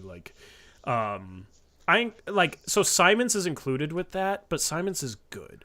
You need a complement of talent, and you need a couple of guys that take pride in the team's performance. The thing is, I think Anthony Simons takes as much pride in this team's performance as anybody else on the roster. Did you see when they were getting punked by Dallas and then he locks up Luka and starts slapping the floor and yelling, even though that's not his character? And after the game, he's like, man, we were just getting crushed. I felt like I needed to fire up the team. Who was that? Ant. Oh. Remember that Dallas game at home earlier in the year? Yeah. So I didn't hear who you were talking about. Yeah. Like, right now, you do not have enough guys on this team that take pride as competitors. Like, maybe that's because they're not on a winning team. But you got to go out there with pride even if you're 10-26. If that's your disposition, if you're losing game after game, that has to bug you, right? If you have the right level of pride as a competitor. Right now, it's just like, seems like a lot of these dudes, some of them are young, so some of them just are struggling because they're young. I don't think it's necessarily a pride issue. But Jeremy Grant doesn't seem like he could give less of a care in the world. Like, Jeremy Grant seems like he doesn't care. To me, that's what he looks like. Body language, effort on plays, he looks like he doesn't care. He's taking no pride. He doesn't care that we're losing by 62 games. At least that's what it seems like to me. And the thing is okay, maybe he does, right? I can't speak for what he feels. He's not showing me that he cares. And that's the problem. Ayton, I don't think he's the type of guy that cares. Like, I think he's checked out. He looked checked out last time he played, and now he's hurt. I don't think is he really... Yeah, or is he just checked out he doesn't want... Maybe. Yeah. Thibault, he loves getting steals and blocks. I don't think he is taking any pride in this team right now. I think he's checked out. And there were some closeouts he had in this game that were just abysmal, where he's just getting blown by. He is a bad defender right now, Eric. Matisse Thybulle is a bad defender right now. Jeremy Grant is a bad defender right now. Part of it, I think, is they just, do not care. Well, part of it, too, is, Tori, there was a play in this game. Anthony Simons shot a free throw, made it. They pushed the ball up the court and hit Giddey all the way down the court in the corner three-point area. And Anthony had to run all the way back from the free throw line to make it. We didn't even have a guy back except for Scoot. And he, for some reason, was on the opposite side of the court where no OKC player was and not getting the one guy that ran down in transition. And then, a few plays later, they got a rebound, just threw the ball up the floor, and we had no one back. We had 5 guys all still on our half of the court off a miss, and we didn't even have anyone run back on defense. That's like elementary school bad, defense. So you're not going to win any games if you're not even getting back in transition. It's pathetic, man. And Chauncey's doing nothing to stop it. Yeah, there's another play that I want to lump in with those couple of plays that wasn't transition, but it also segues into somebody we need to talk about. Did you see Jalen Williams miss a free throw short, get the rebound, and get an and one because Shaedon Sharpe didn't box out the shooter on the free throw line? Dude, boxing out on a free throw is easy and obvious. The 2 bottom guys box out the guy to their left. Or to their right, depending on which side of the lane they are. They box out the guy in the middle. If it's a good rebounder, sometimes the guy pinches down. But yeah, and then you have one of the top guys. If there's 2 of them, one of them, right? One of the top guys has to box out the shooter, so that if he misses short, he doesn't get his own offensive rebound. There's a play. Jalen Williams at the line shoots a free throw. Shaedon Sharpe is the only top guy. His responsibility there is to box out shooter, And he just walks down into the guy beneath him, and the ball goes right back to Jalen Williams, and then he gets an and one. It's one thing if it gets tipped out and he gets it or something, it's like a fluky play, but it literally just bounced right back to him off the rim. Yes. Shaedon's effort is freaking abysmal. At least in this game. Everybody's effort is abysmal, but we got to call out Shaedon Sharpe. We need a coach that knows how to get the most out of Shaedon Sharpe. In terms of effort, in terms of accountability, we need a guy that knows how to deal with Shaedon Sharpe's temperament. Yeah, because Shaedon Sharpe is kind of chill, easygoing guy, nice guy. Chauncey Billups is not that coach. That's as much of a reason to fire him as anything, because we need Shaedon Sharpe to be a star. The worst part of that to me is you saw him break out of that when he was challenged to defend the best player and challenged to take more responsibility on offense. And he took off with it, and it was great. And we talked about that before the season. And now you go back to hiding him on defense and giving him no responsibility on offense and just letting him stand in the corner. And of course you're going to lose him because he showed you who he was when you challenged him and gave him responsibility, and then you take that responsibility away and kind of bench him for getting hurt for a couple games, and then don't run any sets for him, and try to hide him on defense. Of course, a young player is going to have issues. I would love for him to not do that and just be super focused and do that. But the problem is, it's really, it's just not realistic to mess with a player that much and give him. It's like smart people in school, right? Sometimes there's people who do horrible in school because it's so easy for them, and their abilities, and they're just naturally smart, or in this case athletically gifted, and if they're not challenged, they just tend to not care, and they lose sight of what's important. And I feel like that's what's happening with Sharpe. We're just not caring enough about making sure we're doing what he needs to succeed on the court. And that's making him just kind of, I don't know, that's kind of his attitude back towards it. Well, if you don't care about me, I'm not going to care about doing anything for this team or whatever. But like I said, the problem is, Eric, he lost his starting job due to injury. Yeah. He was starting ahead of Scoot and Brogdon when he goes out due to injury on December 19th. He had comments earlier in the season talking about how he was fatigued after a stretch where he averaged 41 minutes or something over a 6-game stretch and then started to struggle, right? He has this tear. He goes on 5-game tear in early December where he has 29, 25, 26, 24, 27 points. All on efficient shooting nights. 11 for 15, 9 for 20, 10 for 18, 7 for 15, 8 for 17. He's passing the ball. He's averaging 5 assists per game in that span. He's rebounding the ball. He's even rebounded. He had a game of 10 rebounds. He had a game of 9 rebounds. He's playing hard. Now, 3 of those, 5 for the season. Yeah, 3 of those games he played 41, 42, and 44 minutes. Another game he played 39, playing a lot of minutes. Gets hurt, apparently. Tries to play through it. Struggles for a couple of games. Right? And then bows out of the game December 19th against Phoenix. Comes back, doesn't have his starting job. Yep. Dude, it's just... What the hell are we doing? And why aren't we running more stuff for him? I don't get it. Chauncey's a joke, man. That's the thing, is anybody who defends him doesn't want to get into the weeds in terms of talking about this type of stuff that's actually freaking going on. They're just going to talk down on fans saying, fan is short for fanatic, which means you're emotional. Apparently, if you have emotions, you can't think logically. You can't think straight. But we bring this crap up.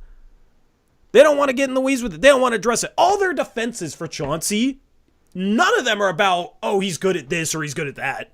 It's all just, what do you expect him to do? He can't do anything, because the roster. But Joe Cronin is a genius. It's just BS. Lip service, bootlicking, whatever you want to call it, it's a joke. Yep. Do you want to read Gray Hughes? Yeah, shout out to Gray Hughes with a $50 donation. Says, let's get it over with, LOL. Me and Gray made a bet earlier in the season. He bet that they'd win over 40 games or something like that. They're 40. 27. If they won 40, they win. Yeah. I will refund you if they go like 30-5, okay, Gray? But yeah, I mean, it's... I thought part of the bet was so it wouldn't be a donation, but... I'll take the donation. It's fine. All right. It's fine. Okay. We got a ton of donations today. I think this might be a record for the season. I love it. So I'll take it in donation for him. I'm cool with that. Thank you, Gray. And like Bouquet says, what is Chauncey good at? So if that's what you want, if you're going to defend Chauncey, I wish it wasn't just, well, no other coach is doing this, or the roster sucks. What is he supposed to do, you know? Like, give me some things that he's doing well right now, because otherwise it doesn't matter who our coach is. You're just saying anyone who's coaching right now would just get that excuse. And that, to me, is really weird, because you're basically saying a coach does not matter, and any clown off the street could be the coach right now, and it wouldn't matter because no one's winning with this roster. And so, like, Danny Moran could be our coach right now, and we'd be in a similar situation because the roster sucks, right? I'd actually like to see that right now. But... oh man, oh man. Yeah, I'm tired of the coach doesn't matter and there's nothing he can do. You can't be a bad coach unless you have good players. Guys, start viewing all the stuff that you hear from media guys, all their defense of Chauncey. Start just thinking of the phrase, you can't be a bad coach unless you have good players. Because that's truly the logic that these people are putting forth. You can't have a bad roster and a bad coach. Because if the roster is bad, it can't be the coach. It's stupid. It's not even about anything that's happening on the floor. It's like these dudes legitimately don't watch games. And again, it's not about whether the Blazers win. Like, no coach is gonna, like, we wouldn't be 30-10 right now with any coach, right? Or whatever, a record, 30-7 or whatever. The problem is, why aren't we playing fast? Why aren't we pushing the ball? If we're going to turn the ball over in the half court so much, especially with our starting lineup, why are we not pushing the tempo? If we're going to be a disaster on defense, why are we not just trapping every screen and at least causing chaos and just doing, like, coming up with some stuff like box and one like Nick Nurse did in his inaugural season with the Raptors, you know, like that kind of stuff. Like, why aren't we just throwing the kitchen sink at every team and just kind of like trying to find ways that we can make this roster work in terms of progressing towards something good, instead of just walking the ball up, not moving at all on offense, ISO heavy, occasional dribble handoff that leads to nowhere, like you mentioned. So that's the problem. If we were showing, like, man, this team is really getting out and pushing the tempo. It's not looking good right now, but you can see if they keep doing this the rest of the season, by next year, maybe they'll be better finishers. Maybe they'll know how to pass a little better. Maybe they'll know how to space and run the lanes better. Maybe they'll, like that play I talked about at the free throw. Like, you can do that to some teams like the Blazers, where off a made basket, we get the tempo pushed on us. When was the last time we ever pushed the tempo on a made basket? We literally come back to the ball, dribble the ball up, and it's like 16, 17 seconds left on the shot clock by the time we even get it across half court in most cases. So, like, why are we not installing some sort of system that's going to work long term, instead of well, we don't have anyone who can score, so we got to just give it to Jeremy and Anthony and let them take tough shots. I told those guys they're gonna have to take some shots they don't want to take, but they just got to go take them. Like that, it's dumb to me. Like, I wish we had some sort of system right now that we can say at least we are showing growth within that system, and 2 years from now, with Scoot and Sharp and Simons and whoever else playing in this system, you can definitely see how locked in they would be once they get it down. But I don't see that at all. Sorry, I was muted. These guys aren't learning the right habits. These guys are regressing. I mean, you're supposed to have growth from a rebuilding year. They ain't building towards anything. It's frustrating, man. Frustrating. Like, I was mentally prepared for a rebuilding season. I wasn't mentally prepared to be bad, to be one of the worst teams in the league, then somehow fall off a cliff. How are you one of the worst teams in the league and then fall off a cliff? Like, that's something else. That's something else.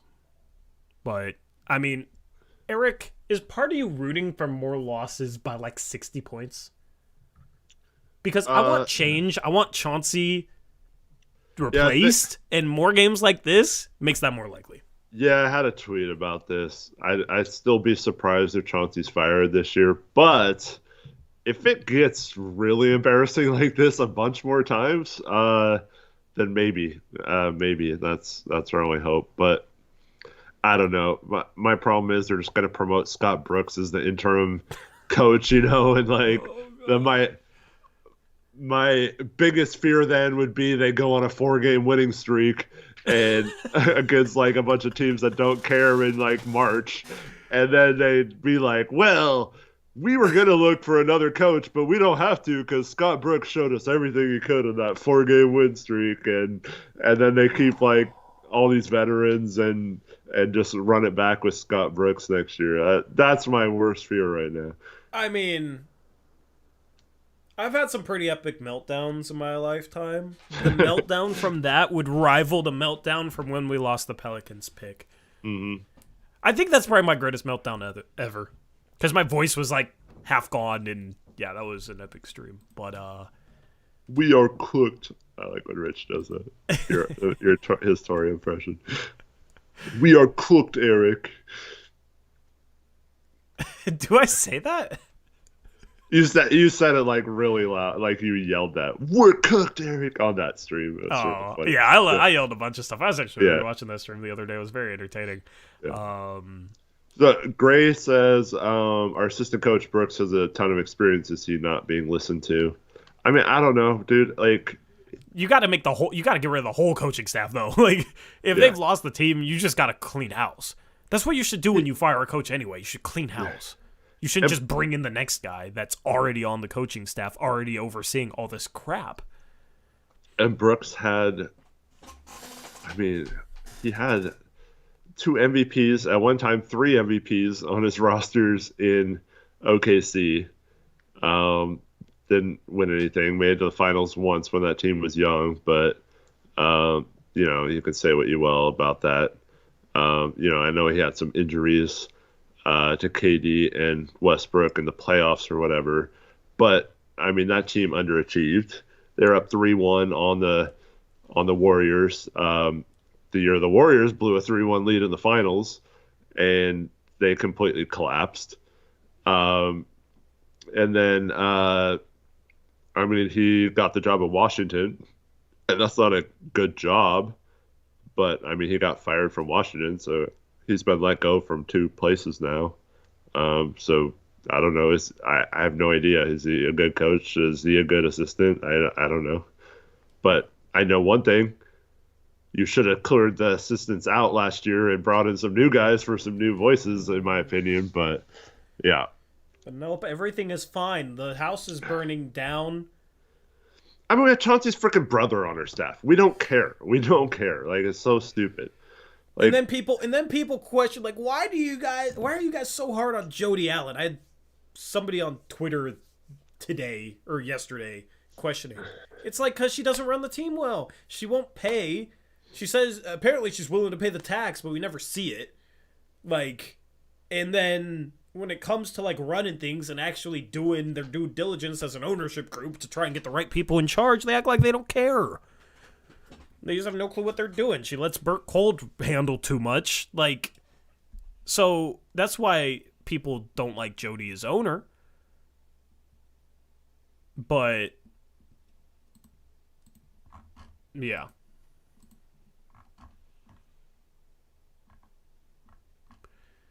Dro, is that like actually official, or are you just saying that to like distract me for no reason? What was I talking about, Eric? Yeah, you got a clean house. Absolutely got a clean house. No other way to do it. Shout out to Colonel Pancakes, $5 donation. So I would at the very least like a coach that gets passionate and angry about stuff like this. Billups looks like he doesn't even care. Fire Billups. Thank you, Colonel Pancakes, for the $5 donation. I agree, and actually that reminded me what I wanted to say, because there was a comment above yours that said, it's from CC3, that said, if you guys can't tell, Chauncey wants to get fired so he can get out of here and get all his money. Because, yeah, if you resign, you don't get the money. If you get fired, you get the money. He seems like a dude that doesn't want to coach. Did you listen to his post-game press conference? Not tonight. He just sounded like he was absolutely miserable. Like he did not want to coach. And he seems checked out. I think he thought it was going to be a lot easier than it is. Yeah, and I mean, like, he hasn't been dealt the best hand, but I don't think he's enjoying this. I actually wonder how much of this is like he is okay with getting fired and getting money. If that's the case, unfortunately, you have to fire him because you can't have a coach that's actively trying to get fired. Yeah. Like, you kind of got to give him what he wants. I don't know if I buy that. I think he's just really bad. I mean, I don't 100% buy that, but I think that's a possibility. Yeah. When I listen to him talk, it sounds like he's having the worst time of his life. Yeah. And it's like, the team's not getting better. The team, in a way, is a reflection of the coach. And these guys don't care. So, I think there's a chance that that's true. Unfortunately. Like, he probably enjoyed his one season as assistant, became a head coach, didn't understand what he was getting into. Yeah. You know? So, yeah. He doesn't have Dame anymore. So. That's possible, unfortunately, sadly. I think he likes being a coach. He just doesn't like having to talk about losses. I mean, I'm sure he'd love to coach the Celtics right now, but I don't know. Do you think he'd be good? No. I mean, I think the Celtics would still be a good team because they got a lot of talent, but I mean, how many Jaylen Brown ISOs a game are we going to watch where he misdribbles with his left hand? You know, like, I don't think that team would definitely be worse. Definitely be worse. 100%. No doubt about it. I mean, he truly just doesn't know how to coach in the NBA. He truly hasn't figured it out. Some guys know when they get the job. Some guys know from the jump. Chauncey doesn't know how to coach in the NBA. Jonathan says Billups is an FU from Neil O'Shea. Yeah, I mean, I don't know. I mean, O'Shea wasn't planning on getting fired either. Yeah. Drew says Chauncey didn't come to Portland to help rebuild a franchise. Jody's at fault too. He's given up a long time ago. It feels like that, man. I mean, it would explain why this team is getting worse.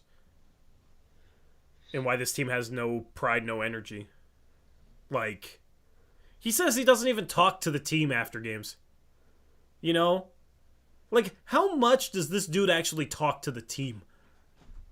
he just gives some like cliche statement before the game, like, guys, we're gonna trap, like here, Roy Rogers is gonna handle the defense, cool, whatever.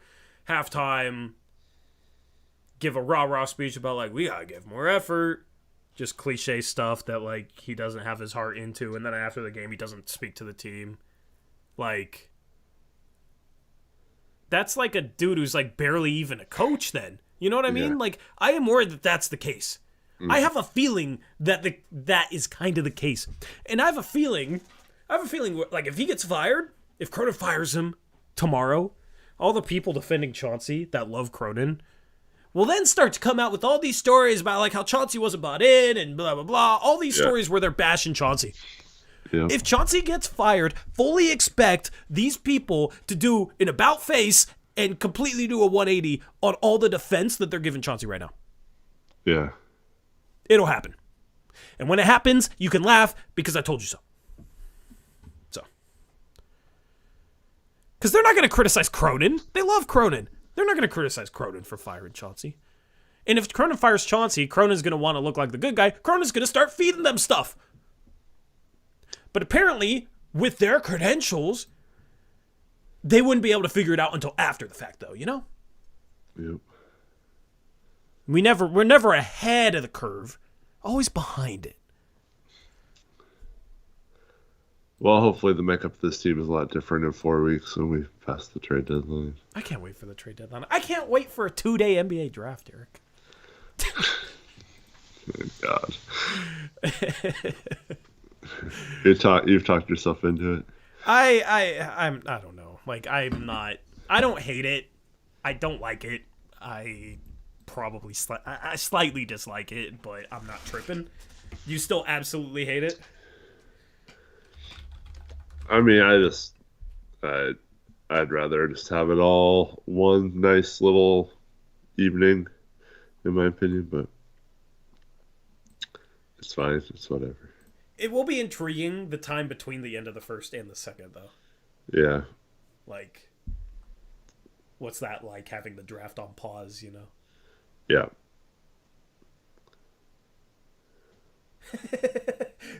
The day after Chauncey gets fired, I heard some rumblings months ago that this stuff was in the works. Woo, buddy, I knew a lot of stuff. Couldn't say anything to you guys. Oh. Yeah. Oh, God. Did you just hurt yourself? What just happened? Cramp.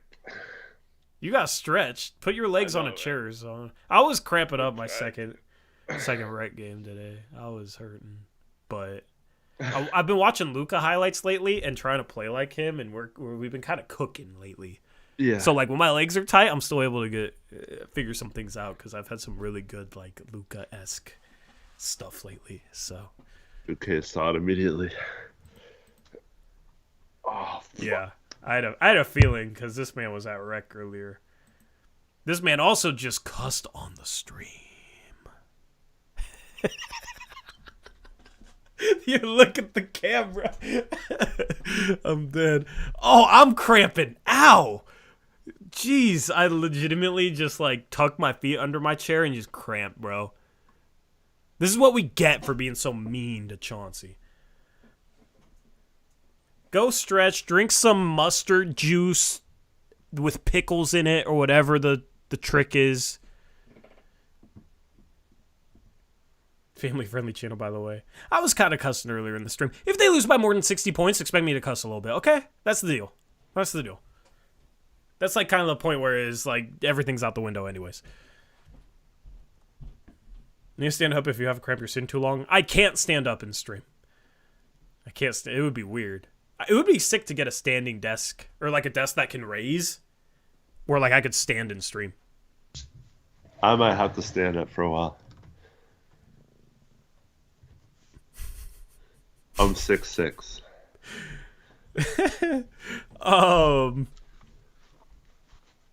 How tall is there? Yeah. Sorry, I tried to hit the mute before I said that word. You're fine. I mean, I cussed a little bit. Not the F word though. The F word. A little bold there. I don't blame you though if you're cramping. I get a pass since I was in pain.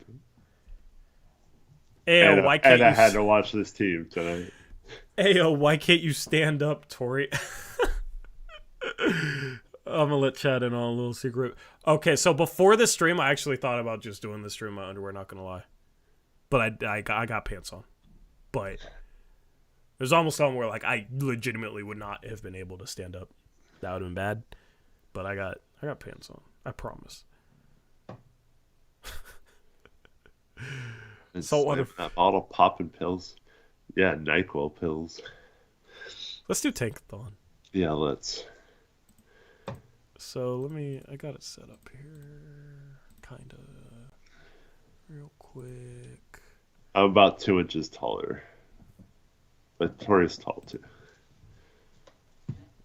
How directly go, by the way? While you're... I mean, been playing well, been shifty lately, so that's been fun. Good. Played against a dude that's just like an insane scorer. You'd be impressed. Like, just one of those guys you go under screens and he'll pull up from 3 and hit like 60% of them.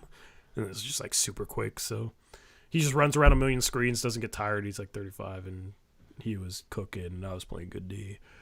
But I cooked back. It was fine. It was fine. I need to get more gel for my hair. Anyway, let me see. There we go. Okay. Sorry, I'm tripping a little bit. Blazers suck. Chauncey sucks. Cronin sucks. Freaking calf is in a knot right now. It's your calf? I mean, not my calf, my hamstring. Sorry. Doesn't know his hamstring from his calf. I have to say hamstring. Yeah. Everything sitting sucks. down, it's hamstring. Yeah. It's the opposite of the Lego song. So the good news is Golden State is the 10th pick now. So we have 2 top 10 picks. We have 5 and 10. 5 and 10. Let's go. It's hard to stay at 5. Very unlikely to stay at 5 because that means no team below you moves up and you don't move up, which means the top 4 teams stay the same. So let's just simulate this thing and scroll up from the bottom. I already spoiled 4 picks on accident. Whoops. Houston to OKC. Utah to OKC. OKC also has the Clippers pick at 25. So 13, 14, 25. Like, they just get all the picks now. Just now when they start cashing in. 12 is the New Orleans Pelicans via the Lakers. 11 is Chicago. At 10, you have Portland via Golden State. Nice. We're sitting there with the 10th pick. At 9, you got Brooklyn to Houston. At 8, you got Toronto moving down a spot, or Toronto's pick goes to San Antonio. So that means Atlanta moved up. I feel like Atlanta always moves up. It's always Atlanta or Chicago. At 7, you have the Memphis Grizzlies, who are now without Marcus Smart for an extended period of time. They are injury ravaged. At 6, you have the Charlotte Hornets, which means the Portland Trailblazers have moved up into the top 4. Let's go. Portland, Atlanta in the top 4. At 5, you got the San Antonio Spurs. So Detroit finally stays in the top 4. You got Washington, Atlanta, and Portland. At 4, you got the Portland Trailblazers. Oh. Actually, I have that queued up if you want to hear it. I had it muted though. I have the Our reaction to the 3rd pick? Or what? Yeah. Well, let's hear it. Wait, hold on. I gotta unmute the stream. It's a beautiful soundboard bite, actually.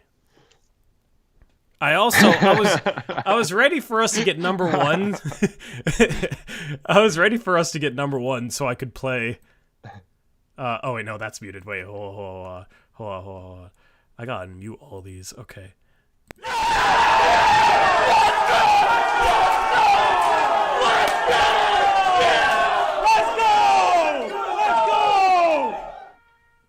Anyway, yeah. And then I got the rich song, another rich song. Wait, is it unmuted? Yeah, I got the Ping pong balls, Portland's only way.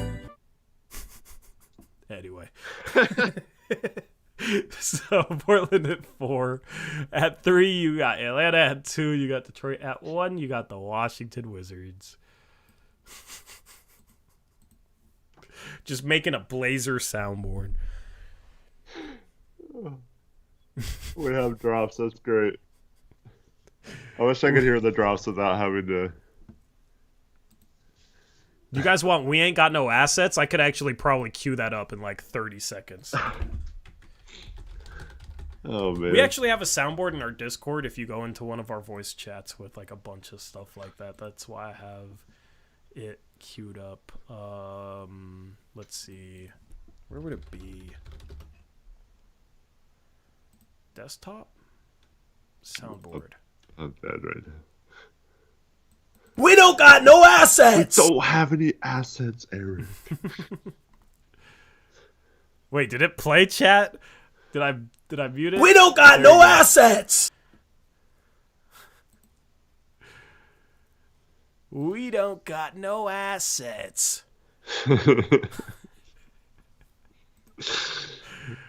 Oh, let's see. We got... Wait. I got a few. If you guys want me to run through some of these. Here you go. Here's another classic. He's a terrible fit here, man! There you go. That's another classic right there. The Derrick Jones Jr. one. Not as good without the hat throw. Yeah, those are the two biggest ones. And then it's always, We don't got no ass! it's always funny to cut the assets part short and say we ain't got no ass. We don't got no ass! That the only sound you took from Rich's thing was ping pong balls. Well, I got the beginning to look like last year. I got that one. Oh, okay. Yeah. It's That's my favorite beginning to look a lot like last year. Every game I watch. I love playing that during the intro slide. Oh, man.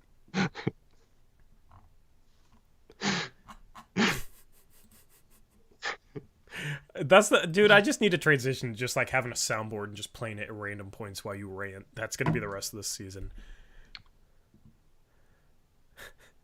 He's a terrible fit here, man. Was the hot mic of Tori when I guest hosted? Not at all, Rich. That's funny though. That's funny. Shout out to Cotter. Oh, and Jakob. We got donations, man. You guys killing it tonight. Love it. Love to see it.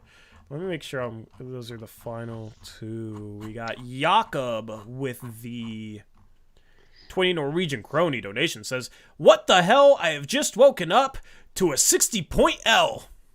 62, Jakob. Don't sell them short. Thank you for the donation. Yeah, 62 points, baby. Yeah, so I went back and like rewatched some of the second half. I was at rec, and because I played 2 games. After the first game, I did too. Yeah, after the first game, this dude's like, "Did you see how much the Blazers lost by?" I'm like, "No, how much they lose by?" He starts like counting, and I'm like, "Is it really that hard to figure out?" He like he's like does the math in his head for like 10 seconds. He's like, 62. I was just like, "No way, bro, no way." Oh man. I was like, there's no way they lost by 62. What was the final score? 139 to 77. No way. He shows me the final score. I fainted. Did you read Brandon Carr's $5 donation? No, it's I can go to fan funding tab. Yes, yeah. Brandon Carr, sorry, I skipped your dono. My bad. Appreciate you, Brandon. Thank you for the $5 donation. My apologies for skipping it, making you Thank you, Brandon. Says, is there a way Blazers trade Grant to Bucks for MarJon and stuff? I don't think they could easily match Grant's salary. I think that's the tough part. I mean, maybe there's an outside chance we get like MarJon for Thibault or something, but I don't think there's any realistic way to make a deal with the Bucks. Just because they don't have any picks and outside of our second round pick for some reason, and they don't really have any assets other than Marjon, and we didn't get either of those in the trade for Dame, so I don't see why we'd go after them again. Yeah. Yep. They just don't have the contracts, man. Yeah, it's tough. Always got to look at those salary matchers with the trade machine. Shout out to Connor with a $50 donation. Says, Eric looking like it's team picture day at school right now when you were standing on the chair. Hands on the knees. That's funny. Thank you, Connor, for the donation. Appreciate you guys showing the love tonight. We got another stream tomorrow night. Yeah. Oh, man. I don't have anything going on, though, tomorrow night. Neither do I. Just doing nothing on a Friday night except talking about blowout losses. If we have to talk about another 50-point loss, I might have to drink or something. Bro, they might lose by 50. They're playing Minnesota. Minnesota's been great this year. Are they going to make it to Minnesota? I liked your idea. I liked your idea. What would happen? You know what they should do? What? Is do that and just say, like, I don't know what happened, Adam. Like, Mr. Silver, like, we got on this plane that said it was going to Minnesota, and all of a sudden we get off the plane and we're in Cancun. Like, I don't understand. Like we'll try our best to make it to Minnesota, but I don't know.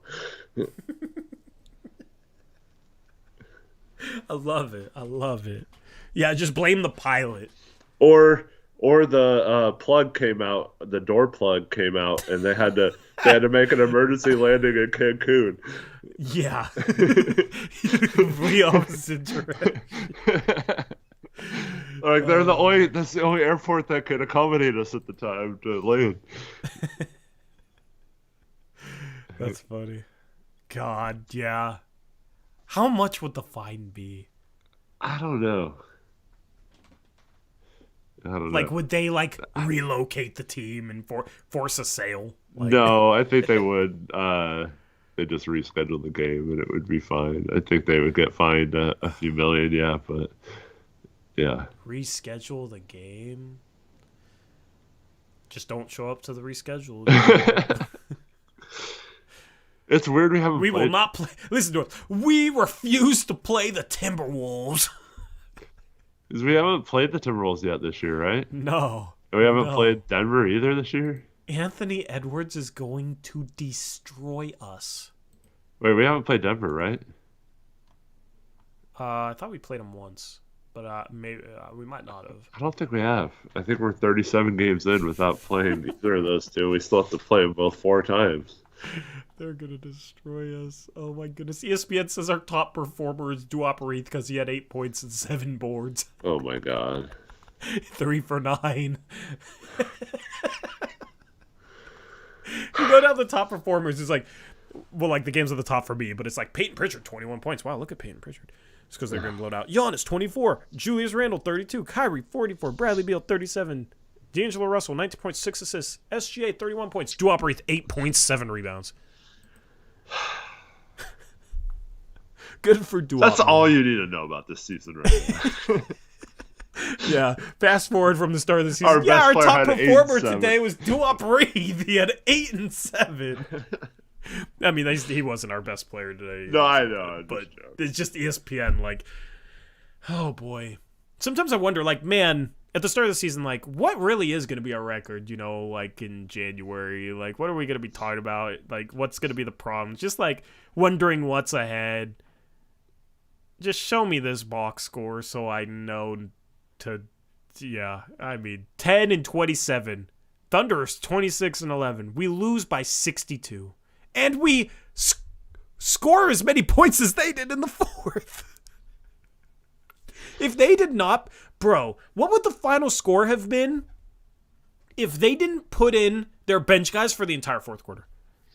And, like, we didn't put our bench guys in for the entire fourth quarter. Because what was it after the third quarter? It was, we had 56. They had 118 to 56. So they were on pace to score 157. We were on pace to score 74. So they're pretty good in the fourth, then, is what you're saying. 157 minus 74. After 3 quarters, we were on pace to lose by 83 points. Legitimately.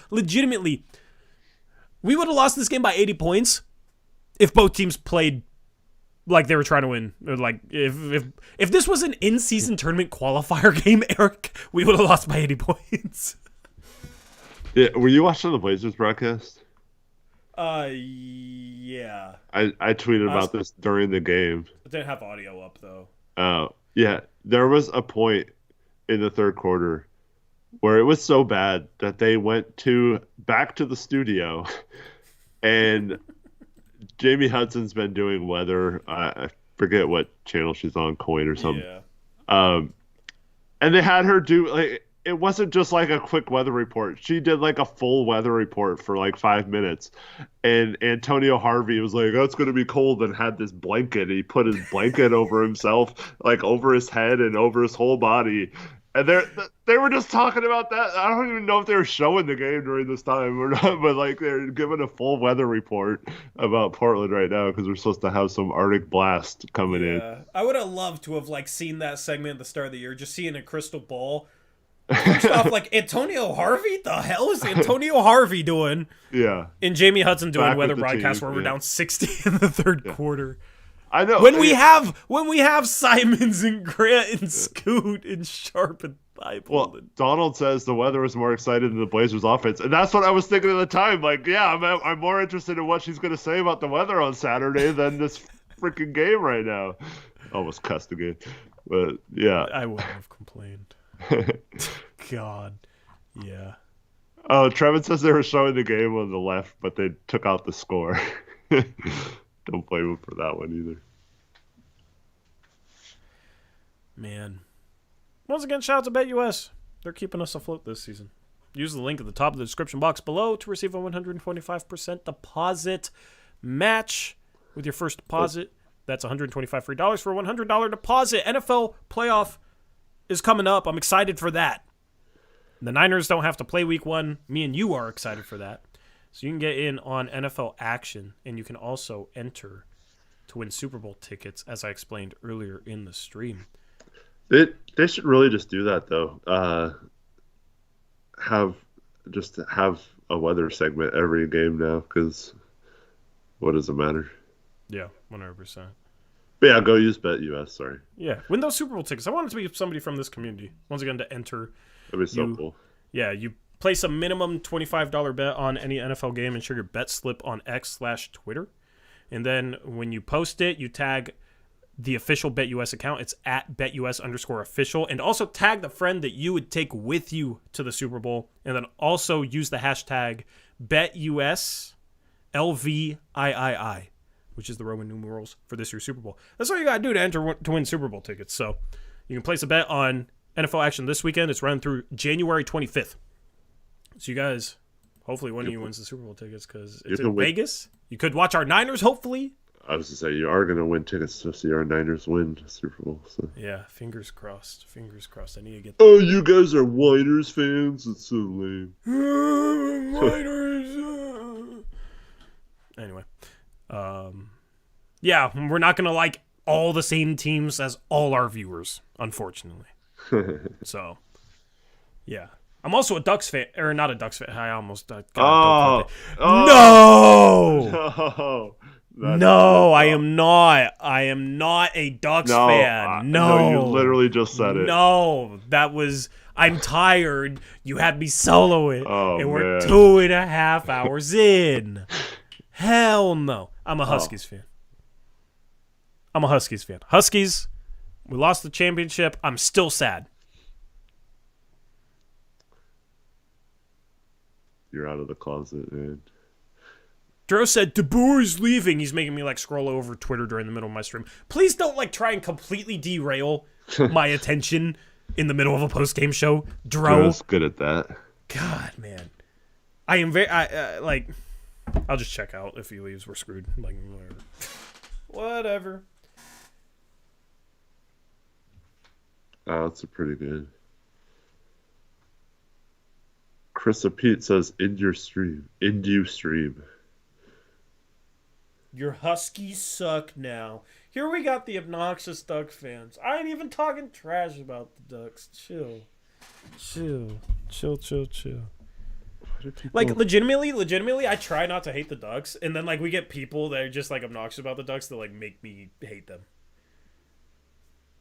Drives me crazy. My Huskies owned your Ducks. Okay? So... Stop talking trash. You're not in a position to talk trash. I would never come on here on stream. If you guys lose landing, if you guys lost landing, because I know he's staying, I would not come on here on stream and give you guys crap for it. Do you like the Ducks basketball court? I don't. I don't. Not at all. It was cool, I guess, when it first started, but they've done it for too long. Yeah. Rich is so funny, dude. Rich is so funny. Washington's 11-12 win team next year. Stop. I'm not that confident, but they definitely have to keep DeBoer to be that good. They lose a lot too, but yeah, I mean, they lose. That's to be expected when you had a team that had a lot of 5th and 6th year players because of COVID. But yeah, so. Dude, we won the Pac-12 championship over the Ducks. I didn't even really rub it in at all. Can we ban the duck emoji? Is that possible? I need to see if we can ban the duck emoji. Shout out to Jakob with a 20 Norwegian Crony donation. Says, the Ducks are as crap as Tori is crap at Rocket League. That is not... Well, the Ducks are good, Rocket and I am L. good at Rocket League. Like, I will sit here and admit that the Ducks are a good team. They're a good program, obviously. I'm not going to lie. Washington was better this past year. But the Ducks are good. I respect the Ducks. So respect me at Rocket League, Jakob.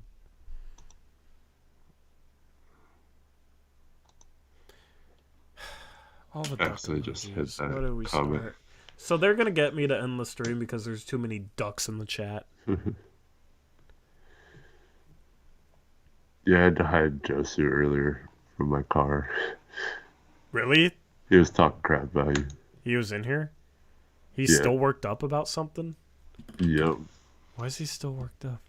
I don't know. Like, I don't even... Like, I know that he's just toxic to me. I don't even remember over what.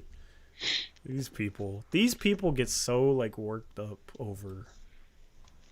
Well, I remember why he was toxic towards me. Why was that? He's the one who said he got mad at me for having the mask mandate thing at my business. Oh, remember that? Yeah. When there was a mask mandate, he had... Good times. He said he got mad at me for... Good times. Yeah. Anyway. And that's why we don't dive into anything that could be related to anything political, even if it's public health. So, can't do it. Can't do it. During the pandemic, we did a little bit because we had nothing else to talk about. But we also didn't have much of a platform. How many of you guys would come in and hang out with us if there was another pandemic and there was nothing to do and no sports?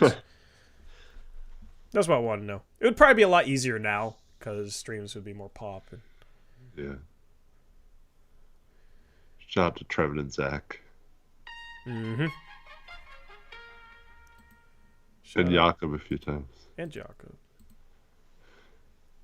Anyway. Anything else you want to get into on this stream, Eric? We do this all again tomorrow. Like, yeah. I'm going to order DoorDash, I guess. I haven't eaten today. I got... Hold on, I haven't brought up Twitter since I've been home. You sure you want to bring up Twitter?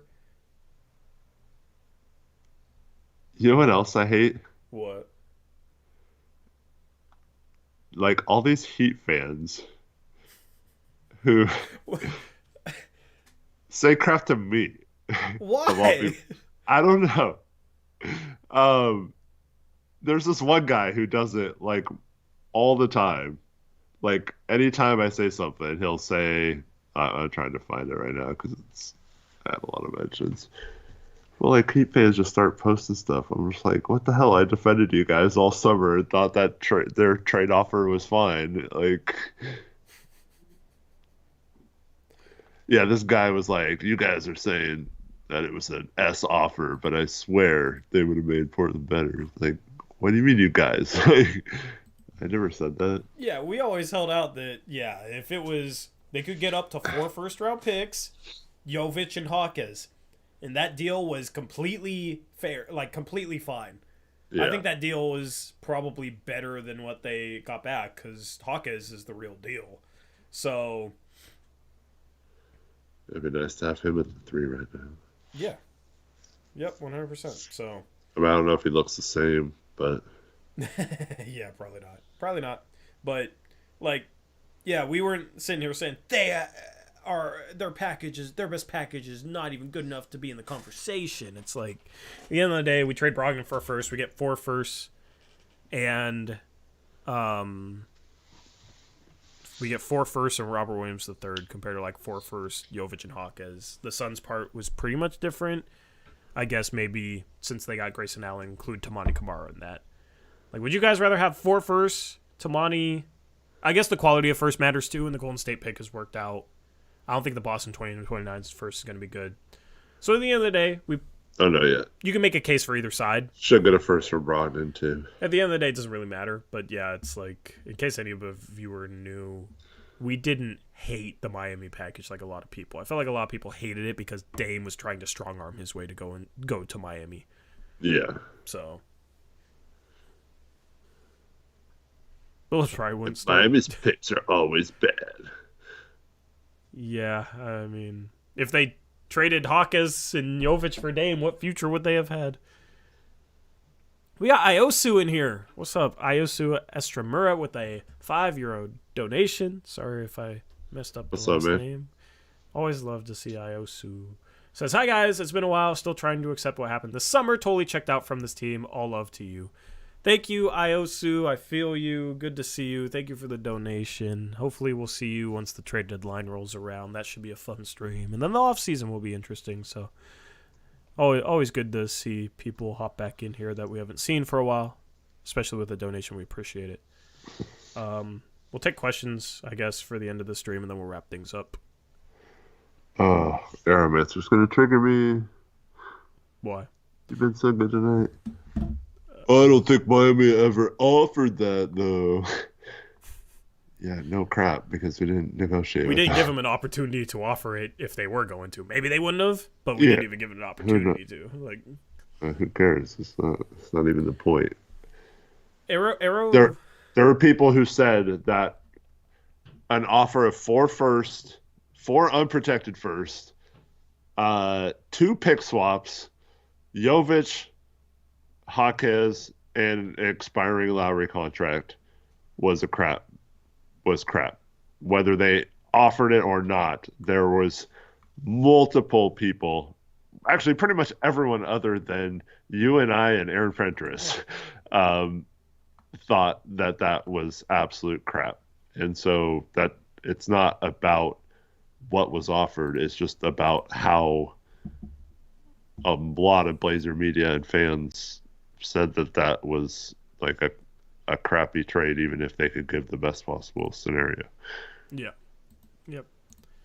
That was always the conversation. People wanted we don't got no assets before we hop out of here. We don't got no ass. There you go. Dang it, I didn't mean it. There you go. We don't got no ass.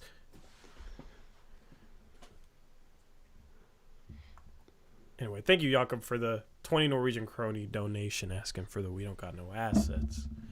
I got you.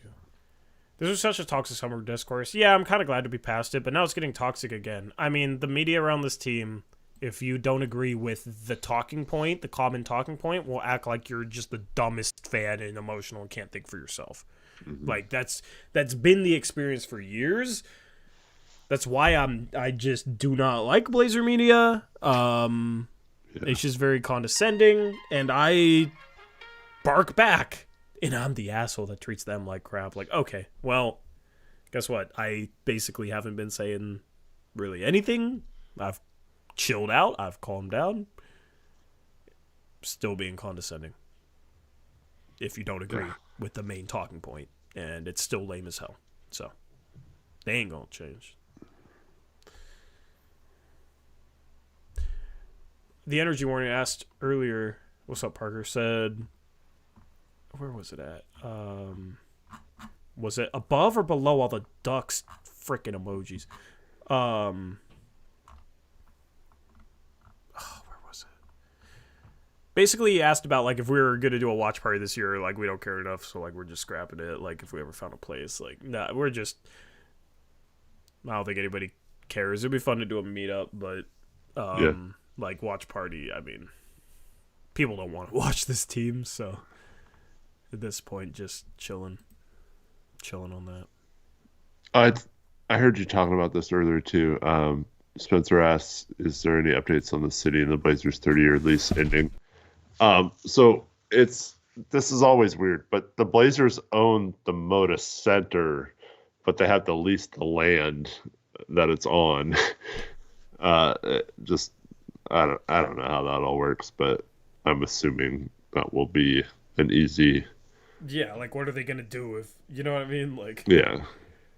Portland doesn't want an empty Moda Center and the Blazers to leave, and I don't think the NBA would ever let them leave anyway. Yep. Watch party at my house? Okay, sure, Dro. Come on over.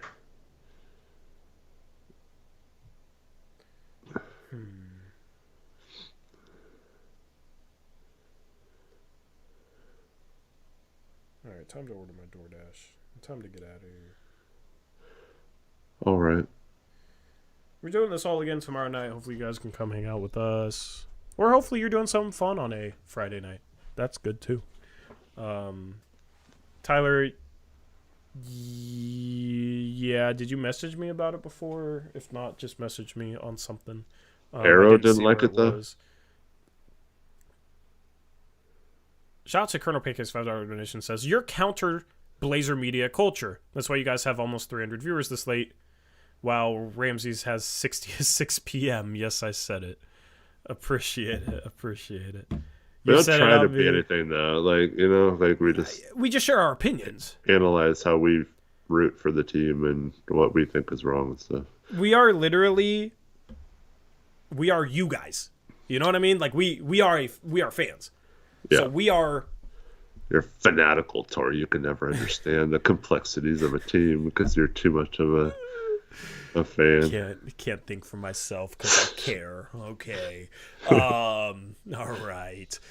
That's the thing. Like I don't want to be media. I bring you guys this perspective from a fan's point of view, and I try to do the best I can. So a lot of times that is going to be counter to the talking point. If this team was good, I'd probably be agreeing with a lot of stuff the media guys said because the team would be good. So all the positive fluff that they give for the organization would actually make some sort of sense. When we're losing by 62 freaking points like we did tonight, that's when it's going to counter because this team is a joke. This team is poorly coached right now, and nothing can tell me otherwise. When you're losing a game by 62 points, when you've lost 5 out of 6 games, and all 5 losses have been by at least 21 points, out of their last 6 games, take out the overtime win against Brooklyn, the 5 losses, they're averaging a 35-point loss in their last 5 losses. That's terrible. The offense is a joke. There's so much wrong with the product on the floor right now. I'll always give you my honest opinion. And you posted a great video on Twitter from TikTok from film session thing. Yeah. Just absolutely cooking the Blazers defense against the Knicks.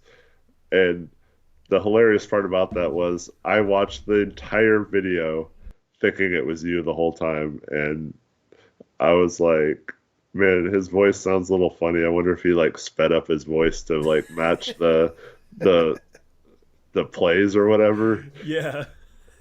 But like he had the same like tempo or like he talks a lot like you. Yeah. Not necessarily the voice, but like it was like your flow or whatever. And I was like, man, Tori is really going in on this video on these videos, man. I was like, what the heck? Yeah. And then the next one played and it showed his face and I was like, what the heck? That's not Tori.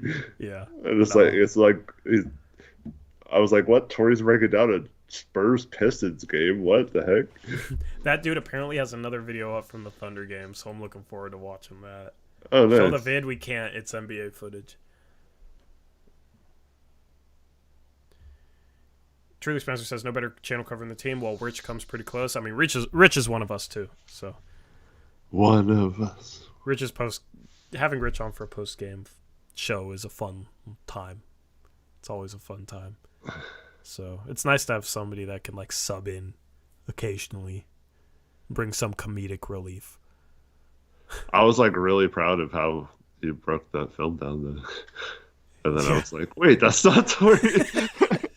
Yeah, like I don't even know. Like, this is cool. I want you to do this more often. He had like arrows and stuff and that he was doing like drawing like real fast. I don't know what the setup is for that, but that would be awesome. I should have known though when he was criticizing Anthony that it wouldn't have been you because you had never say anything bad because you have an agenda to upkeep. I don't know. I don't root against our best player, you know? I don't.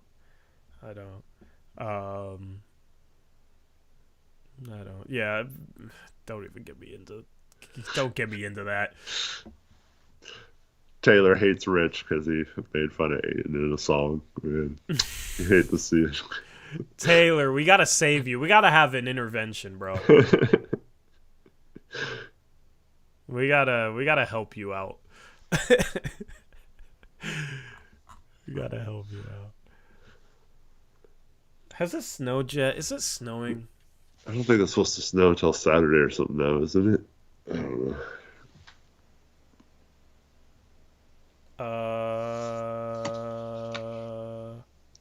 It's not snowing where I'm at. It's 39 degrees, actually. What the hell?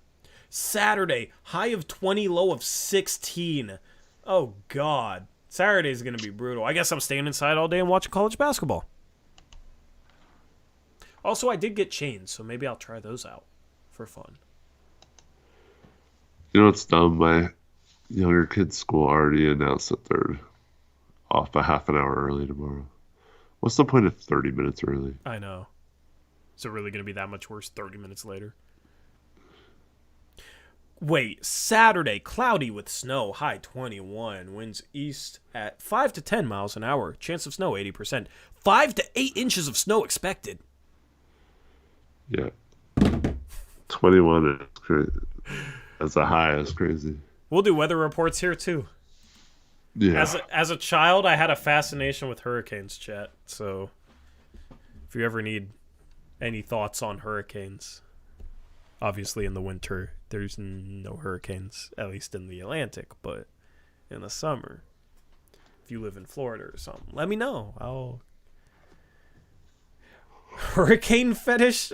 Would call it a fetish. I do want to ride one out one day, though. I do want to find like a super sturdy parking garage and just experience like a powerful hurricane. That is on the bucket list. And stream it on Blazers Uprise. That'd be something. What about tornadoes? Not the same. You know how Worldwide Wob does the car chase things? Yeah. You need to do like storm chase video, whatever. During the summer, during the off season, when I'm bored in July with nothing to talk about, turned into a storm chaser channel for a couple months. The hurricane has touched down. You want to be in a hurricane, but you don't like flying? You're funny. We just experienced the powerful hurricane and thunder. Yes, absolutely. Yes. Thunder was brutal. I hear tornadoes can really suck. Chat is being funny tonight. Oh, man. Tori's biggest fears. Flying. Blazers, Storm Chasers. None of my teams ever winning a championship. Also driving over bridges. And heights, basically. Yeah, heights. I mean, certain bridges I'm okay with. The Fremont Bridge I do not like. I actually drive across the St. John's Bridge more often than you'd think, although it does stress me out. Colt, can you stop saying that?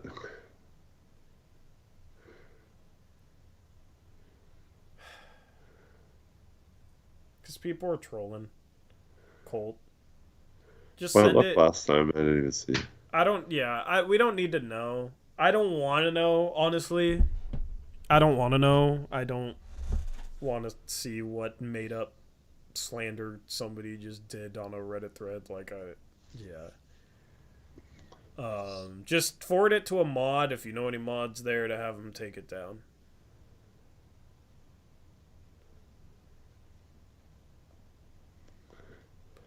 Daniel says apparently Shaden re-aggravated his adductor strain. Yay. Cool. I mean, yeah. How about you just sit him out until it's fine? You freaking bozos. You're going to lose every game anyway. Why don't you just sit him out till he's fine? I don't understand why we're so bad at dealing with injuries, Eric. Yeah. It's another incompetency thing. He's listed as out tomorrow. Great. Well. Colonel Pancakes wants to know where I got my zip-up blazer shirt. I don't know. I've had it for a long time. I have no idea where I got it from. Might have got it from my mom for Christmas or something. The same guy that designed the Golden Gate Bridge designed the St. John's Bridge. That's pretty cool.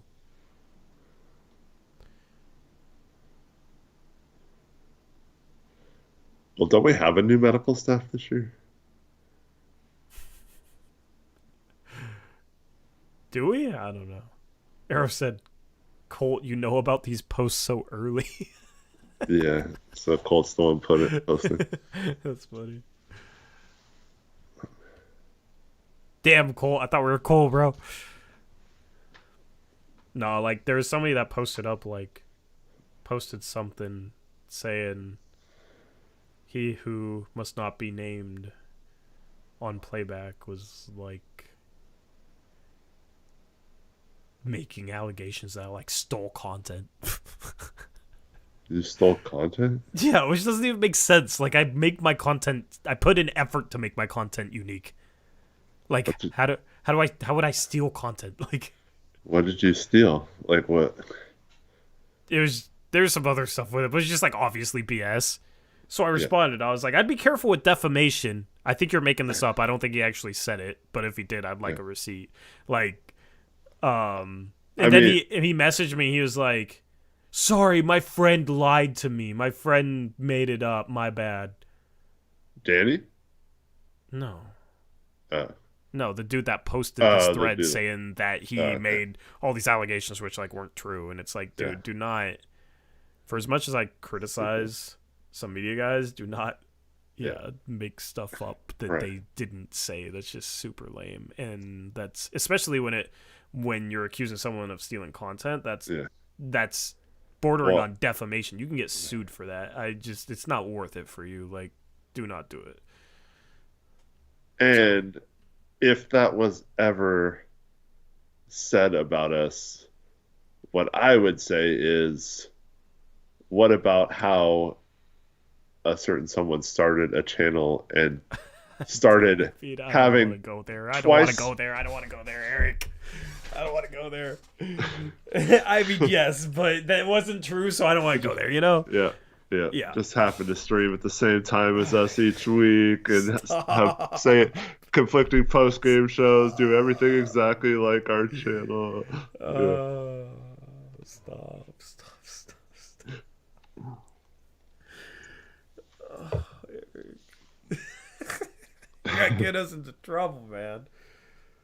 He can do what he wants. We don't know what we want. We're gonna Always- criticize the freaking coach. They're gonna have a problem with it. That's fine. Always going to be says, what do you think about Brogdon to Chicago for Lonzo Ball and our first round pick back? Could we ask for 2 first-round picks? Yeah, I definitely want another asset other than just our first back for him because I think we could get a first as well, or just a first from any team. So just getting our first back, I don't think it's enough. But if you got some sort of asset somehow for taking on Lonzo, because I would need a first for taking Lonzo and a first for Brogdon. But yeah, I don't know. I don't think the Bulls have a lot of picks that can trade, so I'd probably not do that. Anyway, we'll be live tomorrow. Let's wrap up the stream before we get Yeah. to 3 hours. I've been streaming forever. Anyway, thank you for joining us, Eric. This was Yeah, a sorry I was late. disaster. Yeah, hopefully, if you guys didn't tune in for the first part, I went off on this team at the start of the stream, so go watch it back. The Blazers lose by 62 freaking points. There is no way to wash over that. That is terrible. That is awful, no good basketball. I do want to say, man, I was so impressed with how many people showed out tonight, both with donations, so thank you, and also just watching in general and leaving a like and all that kind of stuff. 62-point blowout on a Thursday night, later stream because it wasn't right after the game. And you guys still showed up and supported the channel. So just want to say thank you to you all, and hope you guys have a good rest of your night, and hope to see you back tomorrow. Yep. This loss was so bad it woke some people up from hibernation. Yeah, Blazers lose 62 points. It sucks. It's brutal. We don't got no ass. And yeah, we're gonna be streaming tomorrow. Let's see if they can keep it within 50, I guess. No Sharp. Expect another blowout loss tomorrow, but we can hang out and have some fun and do this all over again. Anyway, thank you to everyone who donated. Like Eric said, appreciate all your support. Thank you guys for making the channel what it is. This channel would be nothing without you guys. You guys mean the world to us. So with that being said, we are out of here once again. Thank you to BetUS for sponsoring this post-game stream. If you want to get in on NFL action, win Super Bowl tickets, you can use our link to sign up with BetUS. Gives you a 125% deposit match. So if you deposit $100, it will give you $125 on top of that. That's what the deposit match is. There's a link to get that deal in that description. So make sure you take advantage of it. NFL playoffs start this weekend, so you can bet on those games. You can enter to win Super Bowl tickets by betting on an NFL game, minimum of $25, sharing your bet slip on Twitter. You tag at BetUS_official, and also tag the friend you'd take, and you use the hashtag BetUSLV III to enter to win Super Bowl tickets. Hopefully one of you guys wins them. Thank you to BetUS for being an awesome sponsor all season long. With that being said, we're out of here. Wait. Tag at Hoopstruck. I'm your best friend. Yeah, take Eric. Eric wants to see the Niners, so take him. Anyway, appreciate you guys. Love you guys. Thank you for making this stream fun after what is just an absolutely horrendous blowout. We'll see if anything comes from this in the future. And it's going to be interesting to see what the year of 2024 looks like for this team. So with that being said, we're out of here. We'll catch you tomorrow night. Until then, as always, peace out. Go Blazers.